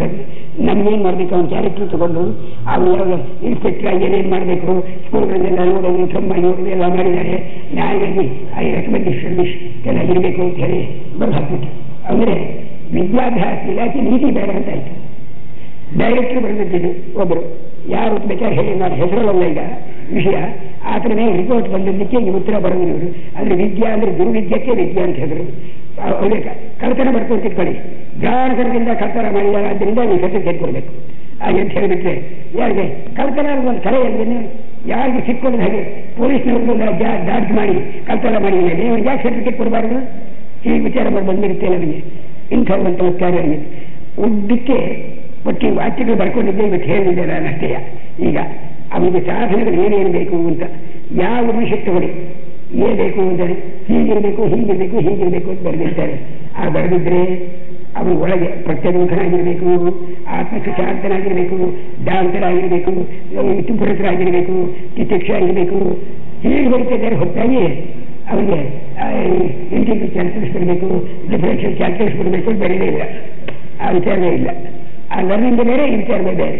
ಇದರಿಂದ ಏನಾಯ್ತು, ಈಗ ನಡತೆ ಇದ್ರೆ ತಿಳಿಯತಕ್ಕದ್ದು, ನಡತೆ ಇಲ್ಲೇ ತಿಳಿಯಲಿರುವುದು ಅಂತ ಒಂದು ತತ್ವ ಇದೆ ಅಂತಾಯ್ತು. ಸರಿಯಾದ ನಡತೆ ಇದ್ದು ಬಿಟ್ಟರೆ ಅದರಿಂದ ಬಂದಿದೆ ಅಂತ ಮಾರಲ್ ವ್ಯಾಲ್ಯೂಸು ಹೇಗಿರಬೇಕು ಅಂತ ಒಂದು ವಿಚಾರ. ಈಗ ಎಲೆಕ್ಷನ್ ಆಯ್ತಾ ಇದೆ ಅಮೆರಿಕಾದೊಳಗೆ, ಕೊನೆಗೆ ಏನಾಯ್ತು ಪಾಪ, ಎಲೆಕ್ಷನ್ಗೆ ಆಯ್ತು ಇಲ್ವೋ ನನಗೆ ಗೊತ್ತಿಲ್ಲ, ಪೇಪರ್ಗಳನ್ನು ಓದಲಿಲ್ಲ. ಆ ಗಲಾಟೆ ಮಾತ್ರ ನೋಡಿಕೊಂಡಿದ್ದು. ಅವರಿಗೆ ಮಧ್ಯೆ ಒಳಗೆ ರಷ್ಯಾಕ್ಕೂ ಹೋಗ್ತೀನಿ ಅನ್ನೋದು, ಅದಕ್ಕೂ ಹೋಗ್ತೀನಿ ಅನ್ನೋದು, ಕೈಗೆ ಚೈನಾಕ್ಕೆ ಹೋಗ್ತೀನಿ ಅನ್ನೋದು, ಪಾಕಿಸ್ತಾನಕ್ಕೆ ಹೋಗ್ತೀನಿ ಅನ್ನೋದು, ಇಲ್ಲಿ ಬಾಂಬ್ ಹಾಕ್ತೀನಿ ಅನ್ನೋದು, ಗಲಾಟೆ ಅವ್ರು ಮಾಡಿಬಿಟ್ಟ. ಆ ರಷ್ಯಾದವ್ರು ಬರೆದು ಹಾಗೆ ಬ್ಲಾಕೇಟ್ ಮಾಡೋದಕ್ಕೆ ಏರ್ಪಾಡು ಮಾಡೋದು ಇವೆಲ್ಲ ಮಾಡಿದ. ಹೀಗೆಲ್ಲ ಮಾಡಿದರೆ ಅವ್ರು ಹೆದರಿಸಿದ್ರು, ಬಿಡ್ತೀನಿ ಅಂತಾನೆ. ಹೆದರಿಸಿದ ಅವರು ನಾ ಹೆದರಿಸ್ತೀನಿ ಅಂತಾನೆ. ಯಾಕೆ ಹೆದರ್ಕೋದ್ರೆ ಅವ್ರು ಹೆದರಿಸ್ತಾನೆ, ಹೇಳಬೇಕು ತಾವು ಹೆದರ್ತಾನೆ. ಈಗ ಮಾಡ್ಕೊಂಡಿದ್ದಾನೆ. ಅವರು ಒಳ್ಳೆ ಕ್ಯಾಂಡಿಡೇಟ್ ಅಂತ ನಾವು ಅಂತೀವಿ, ಹೊರಡ್ತೀವಿ. ಅಂದ್ರೆ ಏನಾಯ್ತು, ಈಗ ವಿ ಡೋಂಟ್ ವಾಂಟ್ ಕ್ಯಾರೆಕ್ಟರ್. ನಮಗೆ ಬೇಕಾದ ನಮ್ಮ ದೇಶಕ್ಕೆ ಅನುಕೂಲವಾದ ಮಾಡ್ತಾನೆ ಇರ್ಬೋದು ಮಾಡ್ಬೋದು. ಕಳೆದವರು ಎಲೆಕ್ಷನ್ ಮಾಡಿದ್ರೆ ಪಕ್ಕಾ ಕಳೆದ ಎಲೆಕ್ಷನ್ ಮಾಡ್ತಾರೆ ಬೇಕಾದನ್ನು. ಚೆನ್ನಾಗಿ ಕಾಡ್ತಾರೆ ಬರುತ್ತೆ ಇದು ಅಂತ. ಆ ಡಿಕೆನ್ಸ್ ಹೇಳಿದ್ರು ಯಾವುದೋ ನಾವೆಲ್ ಬರೆದಿದ್ದಾನೆ, ಅದರೊಳಗೆ ಒಂದು ಚಮತ್ಕಾರ ಉದ್ದಕ್ಕೆ ಹೋಗಿ ಒಂದು ಕಡೆ ಸೇರಿಸಿದ್ದಾರೆ. ಆಮೇಲೆ ಒಂದು ಹ್ಯಾಂಡ್ ಕಟ್ಟಿಟ್ಟು ಅವನ ಜೇಬಿನಾಗಿದ್ದನ್ನು ಯಾರು ಎತ್ತಿ ಬೆಳೆದ್ಬಿಡ್ತಾರೆ. ಆ ಎತ್ತಿ ಬೆಳೆದ್ಬಿಟ್ರೆ ಅದನ್ನು ಕಣ್ಣು ಹಿಡ್ಕೋಬೇಕಿಲ್ಲ. ಕಣ್ಣಿಗೆ ಹೋದರೆ ಈಗ ಉಪಯೋಗ ಇಲ್ಲ. ಅವನು ಕಣ್ಣು ಹಿಡಿದ್ರೆ ಅವನಿಗೂ ಅವ್ರು ಹೇಗೆ ಯಾವ ಕಣ್ಣು ಹೇಳಿ ಕರ್ತನೆ ಬರಬೇಕು. ಆ ಕರ್ತನ ಜಾಣಿದ್ದ ಹಾಗೆ ಅವ್ರು ಹೇಳ್ಕೊಟ್ಟಿದ್ದಾರೆ. ಅವರೆಲ್ಲರೂ ಕೂತಿದ್ದ ಹಾಗೆ ಅವ್ರು ಹ್ಯಾಂಡ್ ಕಟ್ಟಿ ಕಟ್ಟಿರಬೇಕು, ಯಾರಿಗೂ ಗೊತ್ತಾಗಬಾರ್ದು. ಹೀಗೆ ಅಂತ ಬರೀತಾ ಇದ್ದ ಅಂತ ಆ ಡಿಕೆನ್ಸ್ನಲ್ಲಿ ಅದು ನಾನು ಓದಿರೋದು ಸುಳ್ಳೇನಲ್ಲ, ಹೀಗೆ ತಯಾರು ಮಾಡ್ಕೊಂಡಿದ್ದಾನೆ. ನಾವು ಜಾಣತನದಿಂದ ಎಲ್ಲರಿಗೂ ಮೋಸ ಮಾಡಿ ಮೇಲಕ್ಕೆ ಬರ್ತಕ್ಕವನು ಯಾರು? ಅವನೇ ಪ್ರೆಸಿಡೆಂಟ್ ಆಗಿರ್ಬೇಕು. ನಮಗೆ ಅವನೇ ಮುಖ್ಯ. ನಮಗೆ ಬಾಕಿದೆಲ್ಲ ಗೊತ್ತಿಲ್ಲ. ನಮ್ಮ ದೇಶಕ್ಕೆ ಅವ್ರು ಒಳ್ಳೇದು ಮಾಡ್ತಾನೆ ಹಾಗೆ ಅಂತ. ಅಂದರೆ ನಾವು ಮೋಸಗಾರರು ಕಳ್ತನ ಮಾಡೋರು ದರೋಡೆ ಬರೋರು ನಮಗೆ ಬೇಕಂತಾಯ್ತು. ಇದು ನಮ್ಮ ವಿದ್ಯೆ. ಅಲ್ಲಿ ಹಾಗಿಲ್ಲ. ಹಾಗಿದ್ದವನು ಏನು ಮಾಡಿರ್ತಿಲ್ಲ ಅಂತ. ಇಷ್ಟು ಅವರ ವಿದ್ಯೆ ಬೇರೆ. ಆ ವಿದ್ಯೆಗೆ ಬೇಕಾದಂಥ ಕ್ವಾಲಿಫಿಕೇಶನ್ ಸಾಧನೆ ಇದೆಯಲ್ಲ, ನಮಗೆ ಬೇಕಾದ ಸಾಧನೆ ಬೇರೆ, ನಮಗೆ ಅವ್ರ ಸಾಧನೆ. ನಮ್ಮ ಬೇಕಾಗಿರ್ತಕ್ಕ ಸಾಧನೆ ಎನ್ನುವುದು ಕೆತ್ತಿಗೆ ಟೈಮ್ ಮುಗಿತು ಟೈಮ್ ಸಾಕು. ಈಗ ನಮ್ಮ ಬುದ್ಧಿಗಳಿಗೆ ಕ್ವಾಲಿಫಿಕೇಶನ್ ಬೇಕಾಗಿದೆ. ನಮಗೆ ಯಾವ ಶಾಸ್ತ್ರದಲ್ಲಿ ಆಗಲಿ, ಯಾವ ವಿದ್ಯೆಯಲ್ಲಿ ಜಾಣತನದಿಂದ ನಾವು ಕ್ಲೆವರ್ ತೀಫ್, ಕ್ಲೆವರ್ ದಿಮಾಡಿ, ಕ್ಲೆವರ್ ಹೀಗೆ ಅಂದ್ಬಿಟ್ಟು ಏನು ಬೇಕಾದ್ರೂ ಕರ್ಕೊಂಡಿದ್ದೀವಿ ಅಂಥವನಾದ್ರೆ ಸಾಕು ನಮಗೆ. ಅದು ಬೇಕು ಅಂತ ಆಯ್ತು. ಅವನು ಹಾಗಿಲ್ಲ, ಅದು ಬೇಕಾದ್ರೆ ಅವನಿಗೆ ಬರೋದು ನಾನು ಮಾಡಿಬಿಟ್ಟಿದೆ. ಸಾಧನೆ ಆಯ್ತು. ಫಲ ಆ ವಿದ್ಯೆಯಿಂದ ಏನು ಫಲ ಬರುತ್ತೆ ಅಂತ ಮೊದಲು ಹೇಳಿದ್ದೇನೆ. ಯಾವುದು ಒಂದು ತಿಳ್ಕೊಂಡ್ರೆ ಎಲ್ಲರೂ ತಿಳ್ಕೊಂಡು ಹಾಗಾಗುತ್ತೆಯೋ ಅಂಥದ್ದು ಬರುತ್ತೆ ಅಂತ ಹೇಳಿದ್ದೆ. ಅಲ್ಲದೆ ಶಾಂತಿ, ಸುಖ, ತೃಪ್ತಿ ಇವುಗಳು ಬರುತ್ತೆ ಅಂತ. ಈ ಮೂರು ಶಬ್ದಗಳು ನಾವು ತಿಳ್ಕೊಳ್ಳೋ ಶಾಂತಿಯೇ ಬೇರೆ. ಶಾಂತಿ ಅಂದರೆ ಪಾಠಕಾರಕ್ಕೆ ನಮಗೂ ಪ್ರೂಫ್ ಮಾಡ್ಕೊಂಡ್ಬರೋದು, ಇನ್ನು ಒಬ್ಬರು ಮೇಲೊಬ್ಬರು ಇಬ್ಬರಲ್ಲ ಅಂತ ಬರ್ಕೊಂಡ್ಬಿಡೋದು. ಅದಕ್ಕೆ ಶಾಂತಿ ಅಂತ ಹೇಳೋದಕ್ಕೆ. ಆಮೇಲೆ ಸುಖ ಅಂತ ಹೇಳಿದ್ರು ಚೆನ್ನಾಗಿ ಅನುಕೂಲಗಳೆಲ್ಲ ಮಾಡ್ಕೊಡೋದು. ಹೋಟೆಲ್ಗಳು ಏರ್ಪಾಡು ಮಾಡ್ಕೊಡೋದು, ಊಟಕ್ಕೆಲ್ಲ ಏರ್ಪಾಡು ಮಾಡ್ಕೊಡೋದು, ಬಟ್ಟೆಗಳನ್ನು ಸರಿಯಾಗಿ ಏರ್ಪಾಡು ಮಾಡ್ಕೊಡೋದು, ಸುಪ್ಪತ್ತಿ ಹಾಸ್ಕೊಳ್ಳೋಕ್ಕೆ ಏರ್ಪಾಡು ಮಾಡ್ಕೊಡೋದು, ಊರಿಗೆಲ್ಲ ನಾಲ್ಕು ಭಾವಿ ಮಾಡ್ಕೊಡೋದು, ಮನೆಗಳಿಗೆ ಕರೆಂಟ್ ಮಾಡಿಸ್ಕೊಡೋದು. ಹೀಗೆ ಮಾಡಿಸ್ಕೊಟ್ರೆ ಸುಖ ಅಂತ ಹೇಳಿದ್ರು. ಅವ್ರು ಹೇಳೋ ಸುಖ ಅದಲ್ಲ, ಅವ್ರು ಹೇಳೋ ಶಾಂತಿ ಅದಲ್ಲ. ತೃಪ್ತಿಯಲ್ಲೂ ಅಷ್ಟೇ. ಊಟ ಮಾಡಿ ನಮ್ಗೆ ಸಾಕಪ್ಪ ಅಂದ್ಬಿಟ್ಟು ತೃಪ್ತಿಯಾಗಿ ಹೋಯ್ತು ನಮಗೆ. ಆ ತೃಪ್ತಿ ಅಲ್ಲ. ಶಾಂತಿ, ಸುಖ, ತೃಪ್ತಿ ಈ ಮೂರು ಮಾತು ಉಪನಿಷತ್ನ ಹೇಳಿದಂತಹ ವಿದ್ಯೆಗೆ ಬರುತ್ತೆ ಅಂತಾರೆ. ಈ ಹೇಳೋ ಶಾಂತಿ ಶಾಂತಿಯಲ್ಲ, ಸುಖ ಸುಖವಲ್ಲ, ತೃಪ್ತಿ ತೃಪ್ತಿವಲ್ಲ. ಶಾಂತಿ ಎಂಬುದು ಮುಂದೆ ಅಶಾಂತಿಯಾಗುತ್ತೆ, ಸುಖ ಎಂಬುದು ದುಃಖಕ್ಕೆ ಕಾರಣವಾಗುತ್ತೆ, ತೃಪ್ತಿ ಎಂಬುದು ಅತೃಪ್ತಿಗೆ ಕಾರಣವಾಗುತ್ತೆ. ಆದ್ದರಿಂದ ಇದು ಅಲ್ಲ. ವಿದ್ಯಾ ಸ್ವರೂಪ, ವಿದ್ಯಾ ಸಾಧನ, ವಿದ್ಯೆಯ ಫಲ, ಇಷ್ಟು ವಿದ್ಯೆಯ ವಿಷಯ. ಈ ನಾಲ್ಕು ಉಪನಿಷತ್ನಲ್ಲಿ ಹೇಳಿರೋದಕ್ಕೂ ನಾವು ತಿಳ್ಕೊಂಡಿರೋದಕ್ಕೂ ಸಂಪೂರ್ಣ ಬೇರೆ. ಶಬ್ದಗಳು ಮಾತ್ರ ಇದೆ. ವಿದ್ಯಾ ಅವಿದ್ಯಾ ಅಂತ ಎರಡು ಮಾತಿದೆ. ಅವಿದ್ಯೆಯನ್ನು ಕಳ್ಕೋಬೇಕು, ವಿದ್ಯೆಯನ್ನು ಸಂಪಾದನೆ ಮಾಡ್ಕೋಬೇಕು ಅಂತ. ಆದರೆ ಅವ್ರು ಹೇಳೋ ವಿದ್ಯೆ ಬೇರೆ, ನಾವು ಹೇಳೋ ವಿದ್ಯೆ ಬೇರೆ. ನಮ್ಮ ವಿದ್ಯೆಗೆ ಸಾಧನೆ ಬೇರೆ, ಅವ್ರ ವಿದ್ಯೆಗೆ ಸಾಧನೆ ಬೇರೆ. ನಮ್ಮ ವಿದ್ಯೆಗೆ ಫಲ ಬೇರೆ, ಅವ್ರು ಹೇಳೋದು ಫಲ ಬೇರೆ. ಕೊನೆಗಳಿಗೆ ನಾವು ಫಲ ಹೇಳ್ತೀವಲ್ಲ, ಆ ಶಬ್ದಗಳಿಗೆ ಬೇರೆ ಅರ್ಥ. ನೀನು ಯಾವ ಶಾಂತಿ, ಯಾವಾಗ ಅಶಾಂತಿ, ಸುಖ ಅಂದ್ರೆ ದುಃಖ ಅಂತ ಅವ್ರು ಶುರು ಮಾಡ್ತೀವಿ. ಹಾಗೆ ಮತ್ತೆ ಇನ್ನೂ ಸುಖ ಇದೆ ಯಾರಿಗೆ ಕೇಳ್ತಿರಲ್ಲ. ಅದ್ರೇನಾಯ್ತು ಈಗ ಕುತೂಹಲದಿಂದ ಉಪನಿಷತ್ತುಗಳು ನಮಗೆ ತಿಳಿಯದೇ ಇದ್ದ ವಿಷಯದ ಒಂದು ವಿದ್ಯೆಯಲ್ಲಿ ಹೇಳೋಕೆ ಶುರು ಮಾಡಿವೆ. ಅವಕ್ಕೆ ಬೇಕಾದಂತಹ ಟ್ರೈನಿಂಗ್ ಅನ್ನೋದು ನಮ್ಮಲ್ಲಿ ಸ್ವಲ್ಪವೂ ಇಲ್ಲ. ಚಿಕ್ಕ ಮಕ್ಕಳಾಗಿದ್ದೇವೆ ನಾವು. ಆ ವಿಷಯಕ್ಕೆ ಸಾಧನೆ ಇಲ್ಲ. ಆಮೇಲೆ ಆ ಫಲ ಬರೋದು ನಮಗೆ ಅತ್ಯಂತ ದೂರ. ಸುಮ್ಮನೆ ಋಷಿಗಳು ಅಂದರೆ ಕಾರ್ಯಗಳು ತೊಟ್ಟೆಗಿಟ್ಟು ಹೊತ್ಕೊಂಡಿದ್ರು, ಅವ್ರಿಗೇನು ಗೊತ್ತಿಲ್ಲ ಅವ್ರಿಗೆ ಋಷಿಗಳು ಅಂತ ಬೈಯೋಕ್ಕೆ ಬರುತ್ತೆ ಹೊರತಾಗಿ ನಮಗೆ ಮಾಡೋಕ್ಕೆ ಬರೋಲ್ಲ. ಬರದೇ ಇದ್ಬಿಟ್ರೆ ಯಾವ್ದು ಬರೋದು ಅವ್ರು ಬೈದು ಬಿಡ್ಬೋದಲ್ಲ, ಅವ್ರಿಗೆ ಹುಟ್ಟುಬಿಟ್ಟೆ ಅಂತ ಅದು ಆಗ್ಬಿಡ್ಬೋದು. ಆ ಫಲ ಇಲ್ಲ. ನಾವು ಸಾಧನಾತ್ಮಕ ವಿದ್ಯಾ ಸ್ವರೂಪ, ಅವಿದ್ಯಾ ಸ್ವರೂಪ, ಸಾಧನ, ಅದರಿಂದ ಆಗುವ ಫಲ ಮತ್ತು ನಾವು ತಿಳ್ಕೊಂಡಿರುವ ಶಾಸ್ತ್ರ ಸಾಧನಗಳಿಗೂ ಅವರು ಹೇಳೋದಕ್ಕೂ ಏನು ವ್ಯತ್ಯಾಸ, ಹೆಚ್ಚು ಕಡಿಮೆ ಆಗಿದೆ ಅಂತ. ಇದು ಮೊದಲನೇ ನಾವು ಇವತ್ತಿನ ನ್ಯೂಸ್ ಏನು ಹೇಳಿದೆ ಅಂತ ಕೇಳಿದರೆ ಉಪನಿಷತ್ತಿನಲ್ಲಿ ಹೇಳಿರುವ ವಿದ್ಯೆ ಎಂಬ ವಿಚಾರ ನಾವು ಮಾತಾಡಿರೋದು. ಆ ಒಂದು ತಿಳುವಳಿಕೆ ಬರಬೇಕಾಗಿದೆ. ಆ ವಿದ್ಯಾ ಸ್ವರೂಪ ಹೇಗಿದೆ ಬರೋಕ್ಕೆ ವಿಚಾರ ಬರಬೇಕು. ಮೊದಲನೇ ಕೆಲಸ ಅವ್ರು ಹೇಳೋ ಟರ್ಮ್ಸ್ ನಮಗೆ ಗೊತ್ತಿಲ್ಲದೆ ಹೋದರೆ ಯಾವುದೇ ಶಬ್ದ ನಾವೊಂದು ಅರ್ಥ ಮಾಡ್ಕೊಂಡ್ಬಿಟ್ರೆ ಏನು ಅವಬೇಕವಾಗಿ ಗೊತ್ತಾಗ್ಬಿಡುತ್ತೆ. ಹಾಗಾಗಿಲ್ಲ. ಅವ್ರು ಹೇಳೋ ವಿದ್ಯೆ ಬೇರೆ, ಅವಿದ್ಯೆ ಬೇರೆ, ಆ ವಿದ್ಯೆಗೆ ವಿಷಯ ಬೇರೆ, ವಿಷಯದಿಂದ ಆಗ್ತಕ್ಕಂಥ ಆಗಬೇಕಾದ ಸಾಧನೆ ಬೇರೆ, ಸಾಧನೆಯಿಂದ ಆಗೋ ಫಲ ಬೇರೆ. ಇಷ್ಟು ಬೇರೆಯಾಗಿದೆ, ಅತ್ಯಂತ ವಿಲಕ್ಷಣವಾಗಿದೆ. ಅವರು ಇಂಥವರಿಗೆ ಅಂತ ಹೇಳ್ತಾ ಇಲ್ಲ ಅದನ್ನು. ಅವ್ರಿಗೆ ಈ ಕ್ಯಾರೆಕ್ಟರ್ ಇದ್ದವರು ಎಲ್ಲರಿಗೂ ಆಗುತ್ತೆ. ಒಂದು ಇದೊಂದು ಹೊಸ ವಿಷಯ ಹೇಳಿದ್ದೀನಿ. ಇವತ್ತಿನ ದಿವಸ ಟೈಮ್ ಆಯಿತು, 5 ನಿಮಿಷ, ಆದ್ದರಿಂದ ನಿಲ್ಲಿಸಿಬಿಟ್ಟಿದ್ದೀನಿ. ನಾಳೆ ದಿವಸ ಮುಂದೆ ಹೆಚ್ಚಿನ ವಿಷಯ ತಗೊಂಡು ಇದರ ವಿಚಾರವನ್ನು ಮುಂದಕ್ಕೆ ತೆಗಿತೀನಿ. ನಾರಾಯಣ ನಾರಾಯಣ ನಾರಾಯಣ.